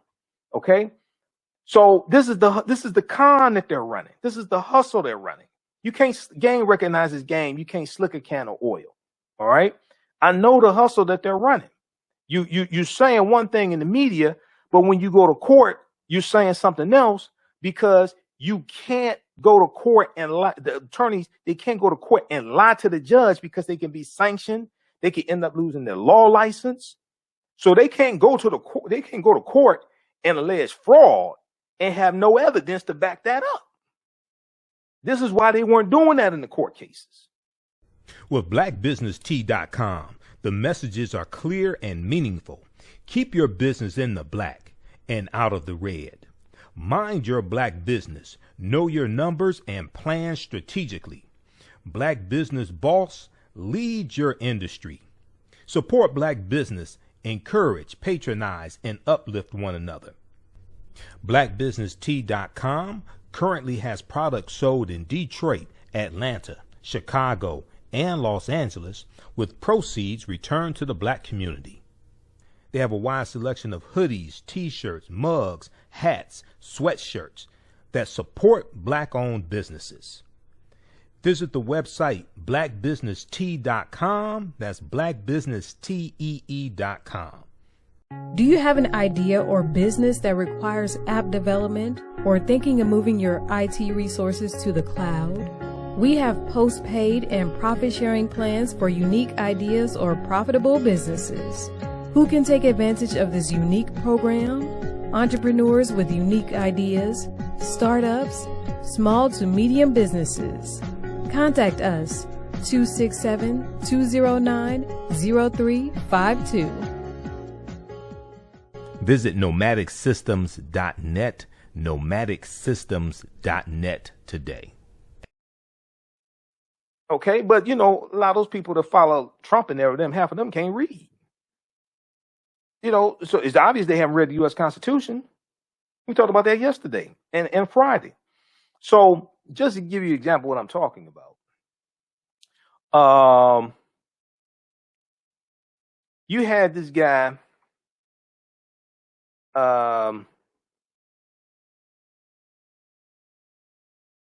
he wants his, there was an article from Guardian.com. We've talked about that here before. Businessman Frederick Eshelman. Okay? Businessman Frederick Eshelman. Now, he woke up and smelled what the Rock was cooking. He donated $2.5 million to one of these pro-Trump election ethics groups who were filing lawsuits, these frivolous lawsuits, trying to overturn the results of the elections, right? Now, I don't think he was there storming the Capitol. I think he has more sense than that. But what happened was he realized that he was being conned. Look at this article here. I want everybody to go read this. Game recognizes game, okay? I know the hustle you're running. Trump supporter who gave $2.5 million to fight election fraud wants money back. Why would you want your money back? Because you found out they were lying. Businessman Frederick Eshelman, those who watch the show, we've talked about this before. Businessman Frederick Eshelman sues pro-Trump election ethics group, citing, quote, disappointing results, end quote, of effort to expose cheating. Well, you should have been looking at Trump. Trump was the one that told people to vote twice in North Carolina. Trump was the candidate that told people to vote twice. Trump is the one who's trying to overturn election results and pressure Brad Raffensperger and Secretary of State in Georgia. You talking about somebody cheating? You looking at the wrong people. A Donald Trump supporter who donated $2.5 million to help expose and prosecute claims of fraud in the presidential election wants his money back after what he says are, quote, disappointing results. Frederick Eshelman, a dumbass businessman from North Carolina, said he gave the money to True the Vote. True the Vote, a pro-Trump election ethics group in Texas that promised to file lawsuits in 7 swing states as part of its push to, quote, investigate, litigate, and expose suspected illegal balloting and fraud in the 2020 general election, end quote.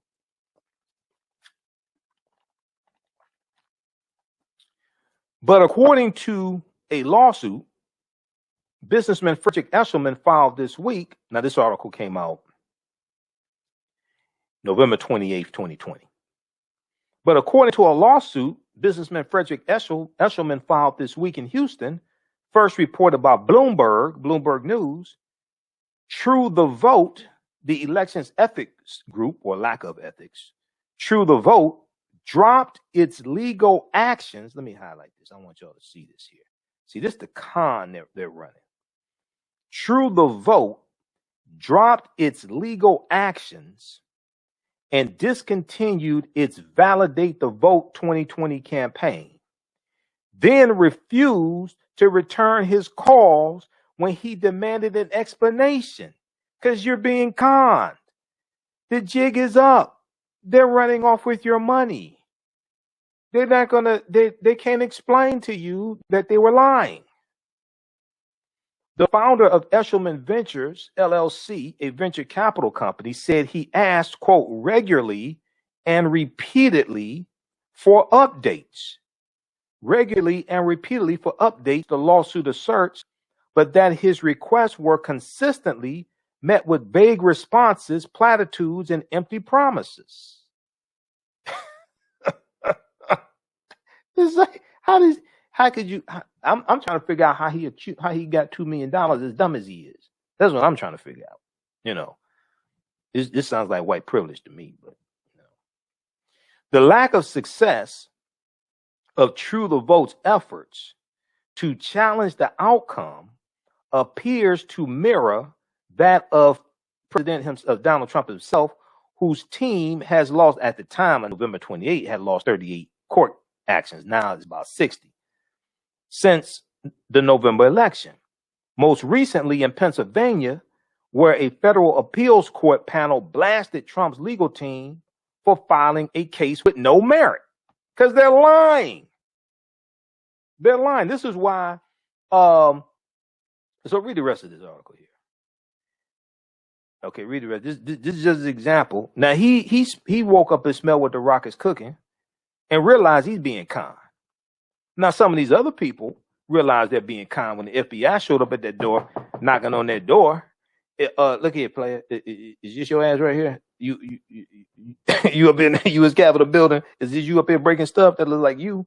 That's your video. We trace this to you. You know, here's a subpoena for you. Here's a warrant for your arrest. You got other people realizing they're up there begging Trump for a pardon. He ain't give them one. So you got other people realizing, hold on, wait a second. Hold on, when they supposed to arrest Joe Biden? He said, what you talking about, President Joe Biden? All these QAnon supporters, they're realizing that the jig is up. All right. So let's see here. So check out that article from The Guardian. Then, okay, and look at the one from Axios.com as well. Dominion files $1.3 billion defamation lawsuit against Rudy Giuliani. That's going to be funny. That's going to be funny right there. And let's see here. Oh, so now speaking, we're talking about Georgia, right?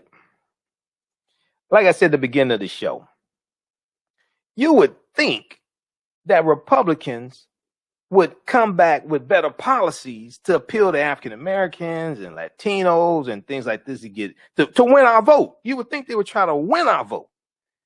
No, they want to come in Georgia.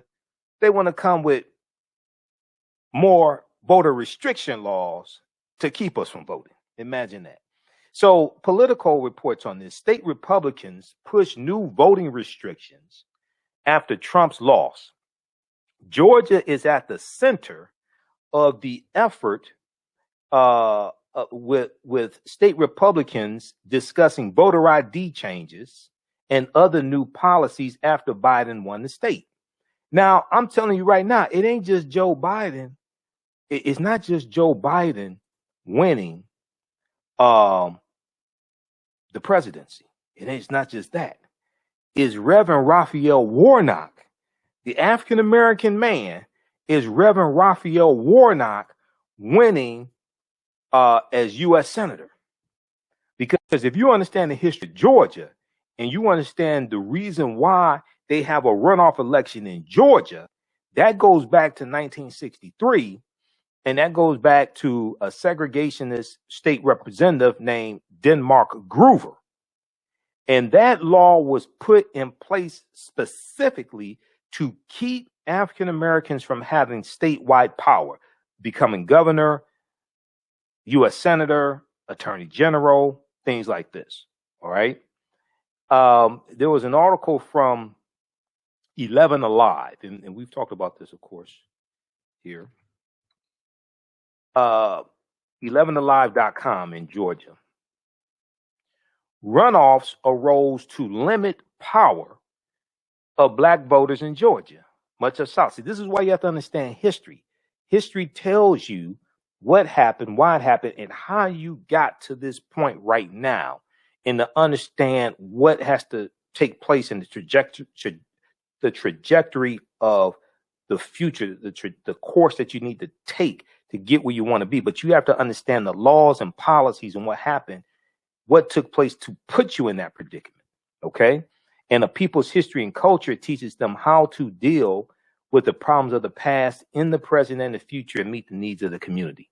This is why history is so important. So if we look at this article here from 11 Alive, runoffs arose to limit power of black voters in Georgia, much of South, experts say.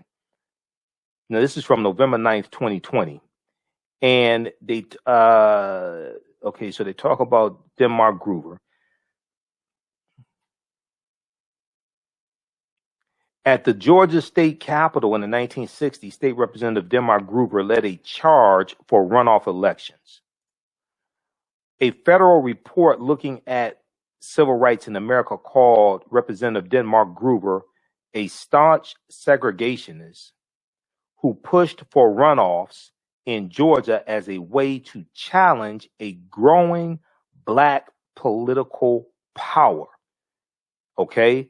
As a way to challenge a growing black political power. The report reads, quote, support for the majority vote plan reinforced the moderate segregationist position.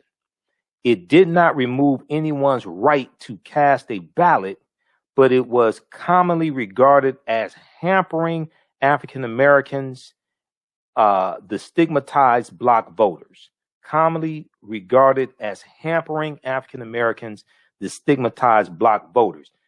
This law, put in place in 1963, was specifically targeting African Americans to lock us out of statewide political power in Georgia, a former Confederate state. In Georgia, a former Confederate state. So Reverend Raphael Warnock, winning with the help of Stacey Abrams and Latasha Brown and all the activists, things like that, they defied white supremacy. And it's got a lot of white Republicans in Georgia running scared because that was not supposed to happen. Also, that's on top of Joe Biden winning. That wasn't supposed to happen either in Georgia. According to them, that wasn't supposed to happen. So now what they're doing is now they're coming back with more laws to suppress the African American vote. Okay? They're coming with more laws to suppress the African American vote. All right, how's everybody doing? We're going to continue with this. If you like this type of information, also you could donate to the African History Network. $ the AHN Show through Cash App. $ the AHN Show through Cash App. Then also on through PayPal, paypal.me / the AHN Show. PayPal.me / the AHN Show. Okay. And then also at our website, AfricanHistoryNetwork.com. AfricanHistoryNetwork.com. Okay, we have that is Carl, Eric, Robert. Who else we have? Simone. How you doing, Simone? Just a few of the people watching. Share this broadcast on your social media platforms. Invite your friends to tune in also. We'll be here for a few more minutes because I got to get the hell out of here.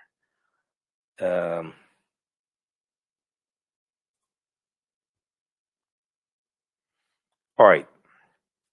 So let's go back to this very quickly here. I just want to give you this background information, this background historical information. So it did not remove anyone's right to cast a ballot, but it was commonly regarded as hampering African Americans to stigmatize black voters. While still allowing black voters to cast a ballot, runoff elections at the time attempted to make sure candidates representing the white majority, not the interests of black citizens, would be elected. The South traditionally was a one-party government, one-party Democrat beginning in the 19th century, the 1800s, up until the middle of the 20th century, the middle of the 1900s, and more recently, one-party Republican. As voting laws and patterns have shifted, the impact of runoffs may have also changed. Quote, they don't function precisely that way anymore, but one has to wonder what function they do have, said Cal Gilson, a political science professor at Southern Methodist University in Dallas, Texas. Okay. Now I want to go quickly here to this clip from 11 Alive that gives us background information. So because I want to connect this story from Politico.com today, okay, or from January 24th, 2021. I want to connect that story to history going back to 1963 and understanding the Confederacy and locking African Americans out of political power in Georgia. Okay, let's just a second. Let's come up here in just a minute.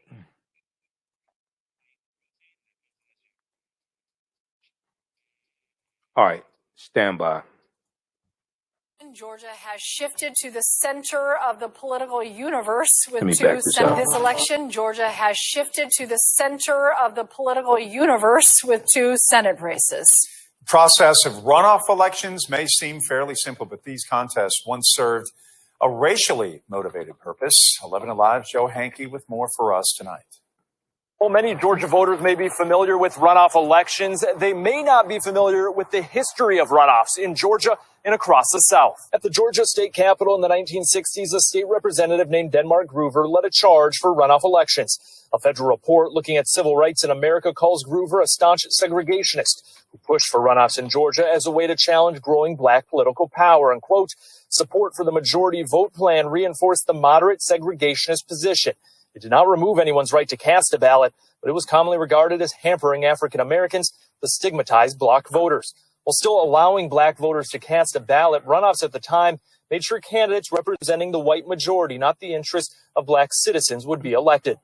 They don't function precisely that way anymore, but one has to wonder what function they do have. Cal Gilson is a political science professor at Southern Methodist University in Dallas, Texas. He says runoffs are linked to elections in the South.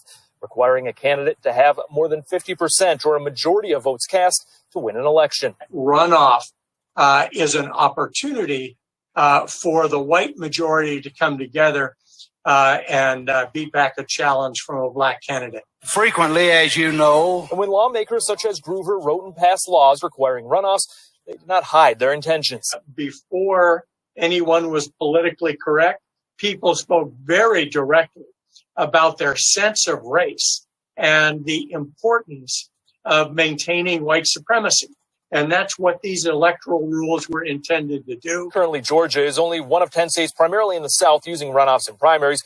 Only Georgia and Louisiana use them for general elections. Gilson views runoffs as outdated election law. There's less and less reason, and really fewer and fewer states as time goes by that use runoffs.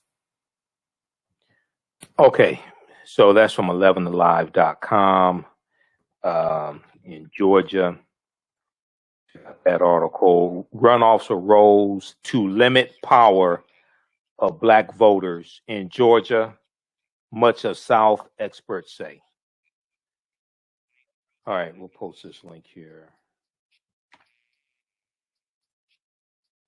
Okay, so then if we look at the reporting from Politico.com from January 24th, 2021, state Republicans push for voter restrictions. Let me pull this up here.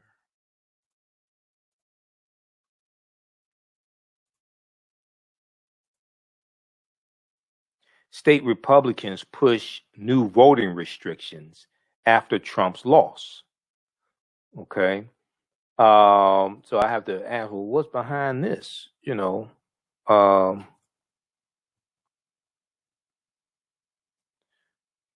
let's see here. Where are we? Okay. Georgia is at the center of the effort, with state Republicans discussing voter ID changes and other new policies after Biden won the state. Republican legislators across the country are preparing a slew of new voting restrictions in the wake of former President Donald Trump's defeat. Georgia will be the focal point of the GOP push to change state election laws after Democrats narrowly took both Senate seats in Georgia, and President Joe Biden carried the state by an even smaller margin, a little less than 12,000 votes. But state Republicans in deep red states and battlegrounds alike are citing Trump's meritless claims of voter fraud in 2020 and the declining trust in election integrity Trump helped drive as an excuse to tighten access to the polls. Okay, so you're going to cite lies that Trump told as a reason to tighten access to the polls? It's based upon falsehoods. Okay, so you have. So why wouldn't you want more people voting? This is why I understand why. See, instead of the Republican Party coming with better policies that address issues pertaining to African Americans, Hispanics, things like that, instead of them coming with better policies, they want to restrict access to the polls, and restricting access to the polls is largely targeting African Americans, Hispanics, non-white people, to drive down our votes, to drive down turnout. Some Republican officials have been blunt about their motivations. They don't believe they can win unless the rules change. Really?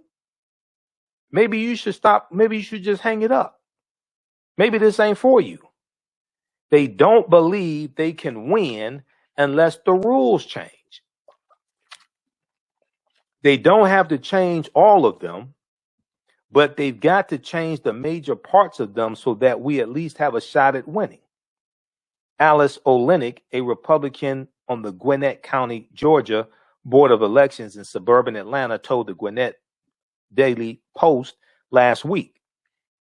She said she has since resisted calls to resign.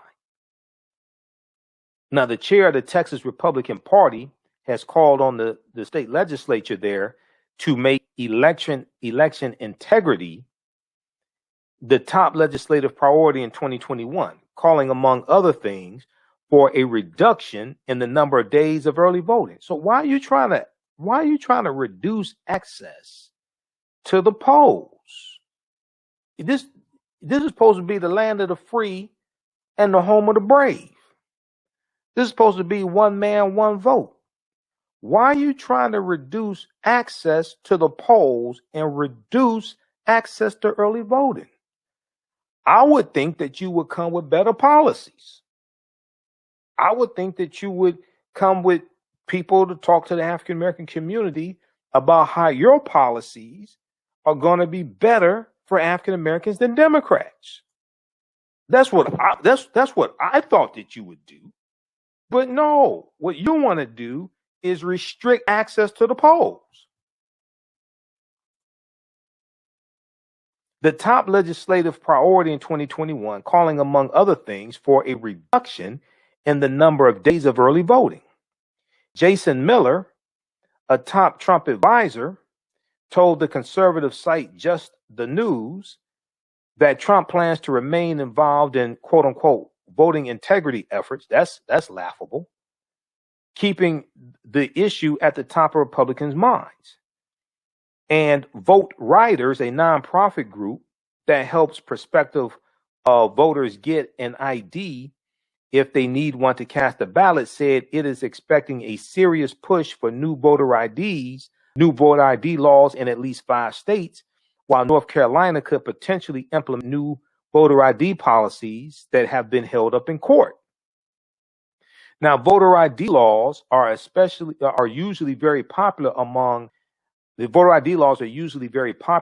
general public. A 2018 Pew Research poll found that 3/4 of Americans surveyed supported laws requiring voters to present a photo ID, but activists say they are problematic for several disparate groups of voters, which is true. They are students and other young people. They're communities of color. They're older adults who are no longer driving, people with low income, people with disabilities, said Kathleen Unger, the founder of Vote Riders. Vote Riders estimated that up to 25 million voting age Americans lacked a government-issued photo ID. Vote Riders estimated that up to 25 million voting age Americans lacked a government-issued photo ID.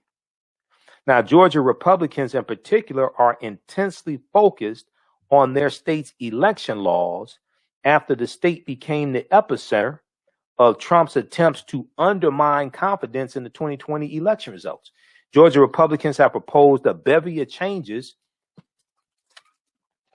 from imposing limits on who can vote by mail to limiting the use of drop boxes, which allow people to return absentee ballots without using the postal system.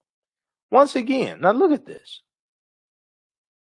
Now, you have to ask yourself the question, well, if the African American vote doesn't matter, why are they talking about changing all these laws to suppress largely the African American vote? If Republicans think their policies are better for African Americans than Democrats, then why aren't they competing for our vote? Why are they trying to suppress it? Why aren't they talking about how their policies are going to create more jobs and how, you're going to increase your wealth and we're going to make college affordable and we're going to focus on criminal justice reform. We're going to pass the George Floyd Police and Justice Act. We're going to pass the John Lewis Voting Rights Act. You were going to raise the minimum wage, the federal minimum wage, to $15 an hour because that bill passed the House of Representatives in like July 2019. Democrats passed that. Why aren't they talking about policies that are beneficial to African Americans? Why aren't they talking about fighting against white supremacy and racism? Why aren't they focused on fighting against white domestic terrorism, things like that? Why aren't they focused on that? They're focused on making it harder for us to vote.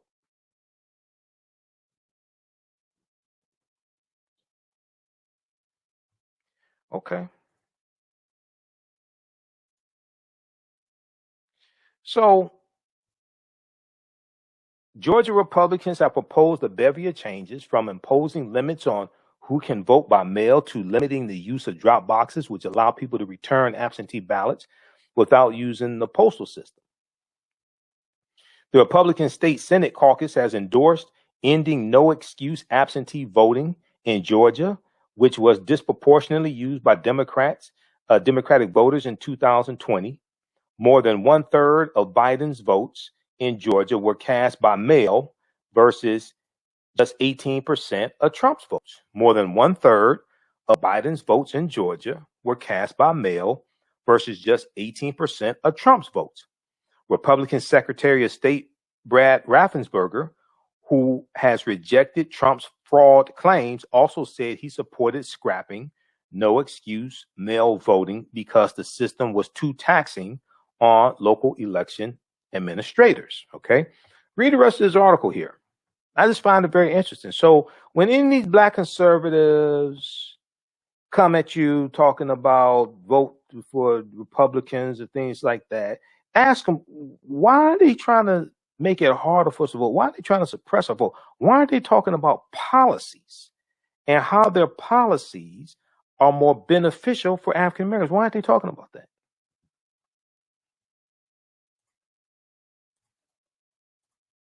I already know the answer, but that's the question you should ask these people trying to con us. A lot of these black conservatives running around talking this nonsense. These are questions we should ask them. Why and why aren't you all holding a press conference denouncing this BS that Republicans are doing? Also, why aren't you doing that? Because you too damn scared. That's why. Because you know if you do that, the funding is going to stop coming to your ass. That's why you won't do it. When I was on Roland Martin Unfiltered, I asked F. Lee Francis of the Federalist Society. This was before, let me see. I think it was after the November 3rd election. It was after, because he admitted Joe Biden won. And I gave him, he's African American. I gave him that credit. I gave him credit for that. At least he admitted it. But I said, you have Trump and you have Republicans trying to overturn election results of African Americans. They're trying to do it in Detroit. They're trying to do it in Milwaukee, Philadelphia, Pennsylvania, Atlanta. I said, when are you black conservatives going to hold a press conference to denounce what your party is doing? You told African Americans to vote for Republicans. Now they're trying to disenfranchise and overturn the African American vote. When y'all going to hold a press conference? He couldn't tell me. Because they're not going to do that. They're not going to bite the hand that feeds them. They know once they do that, the checks are going to stop coming in. All right. Let me see. Okay, lastly, check this out from Washington Post. Trump's false or misleading claims total 30,573 over 4 years. I mean, talk about, black people couldn't get away with no stuff like this. President Obama couldn't get away with 1/20th of the stuff Trump has done. He would have been in prison. Trump's false or misleading claims total 30,573 over 4 years. You have some Republicans that want to impeach President Obama for wearing a tan suit during Easter. Y'all remember that? They damn near had a fit. June 24th, 2021. Okay. So check this out. They go through, they categorize all his claims. They break all this stuff down. Check this out from the Washington Post. Okay. Sit down when you read it. It's going to be a good laugh for you. Okay. Sit down when you read it. It's going to be a good laugh. All right. So, hey, you can register for my online course. It's going to start up Wednesday, February 3rd, 2021. 8 p.m. Eastern Standard Time. It's going to be each Wednesday, 8 consecutive Wednesdays, 8 p.m. to 10 p.m. And then I'm here doing our show at 11 p.m. Ancient Kemet, the Moors, and the Ma'afa, understanding the transatlantic slave trade, what they didn't teach you in school. We do 1,000 years of history. We know we're going into African American History Month. We do 1,000 years of history. And we deal with what led up to the transatlantic slave trade happening. There's bonus content. As soon as you register, you can start watching the bonus content. It's regularly $130. It's on sale $80. You can watch from around the world. We do the classes live.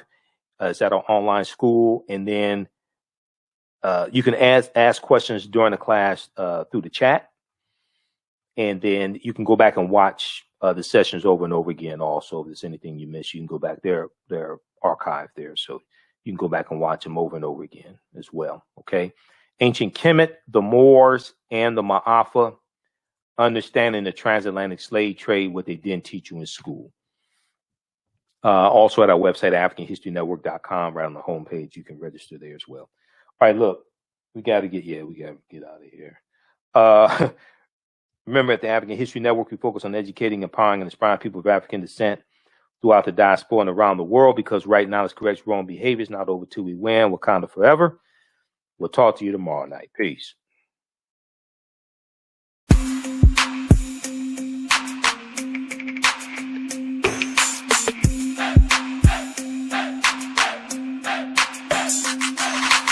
Are you getting ready for fall or winter? We have the solution for all seasonal clothing needs. Kemeticwear.com is the go-to online source for Kemetic African fashion and lifestyle products with a contemporary twist.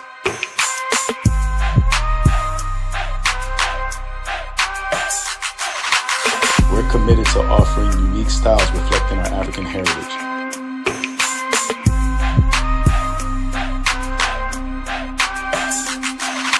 Kemeticwear.com is inspired by KemeticScribes.com to influence our people in learning and showing pride.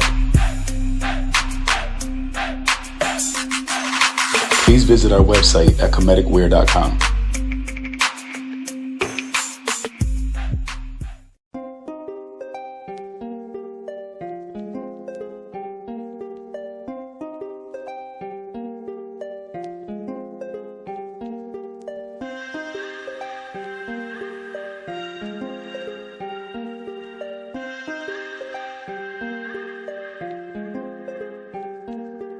Black Bees products are a collection of natural, organic, personal care products with an appreciation of nature and bees.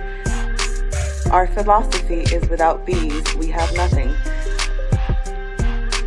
We are honoring our Nile Valley ancestors who understood the importance of bees. Black Bees created a high-quality, natural, organic personal care line that would be affordable to everyone. We hope you try and enjoy our Black Bees products line and come back and visit us at blackbeesproducts.com.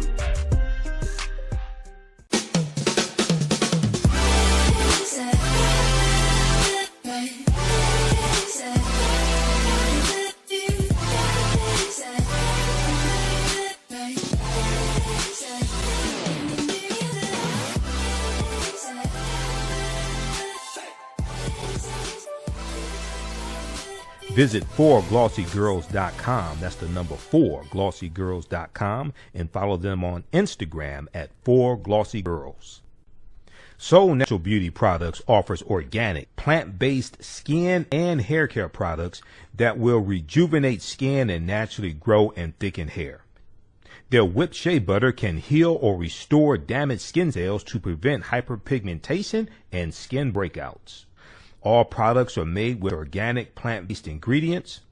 Their maximum hair growth oil is fortified with organic herbal extracts and undeniably proves that Mother Nature knows best. It thickens, lengthens, softens, and conditions all types of hair. They even guarantee hair improvement within 90 days or a full refund. Their all-natural 24-hour deodorant leaves the body smelling fresh without sweating for up to 24 hours. It does not stain fabric, goes on smoothly, and has a refreshing lavender and frankincense aroma. It can be used by men, women, and even children. Place your order today at soulnaturalbeautyproducts.com. That's soulnaturalbeautyproducts.com, and follow them on Facebook at Soul Natural Beauty Products. Intuitive Design Clothing is an online accessory store that sells one-of-a-kind signature statement pieces for men and women. They also specialize in fashion consultations, closet organization, and decorating small spaces. Are you looking for a statement piece for a special affair, or would you like to add some select pieces to your ensemble of accessories?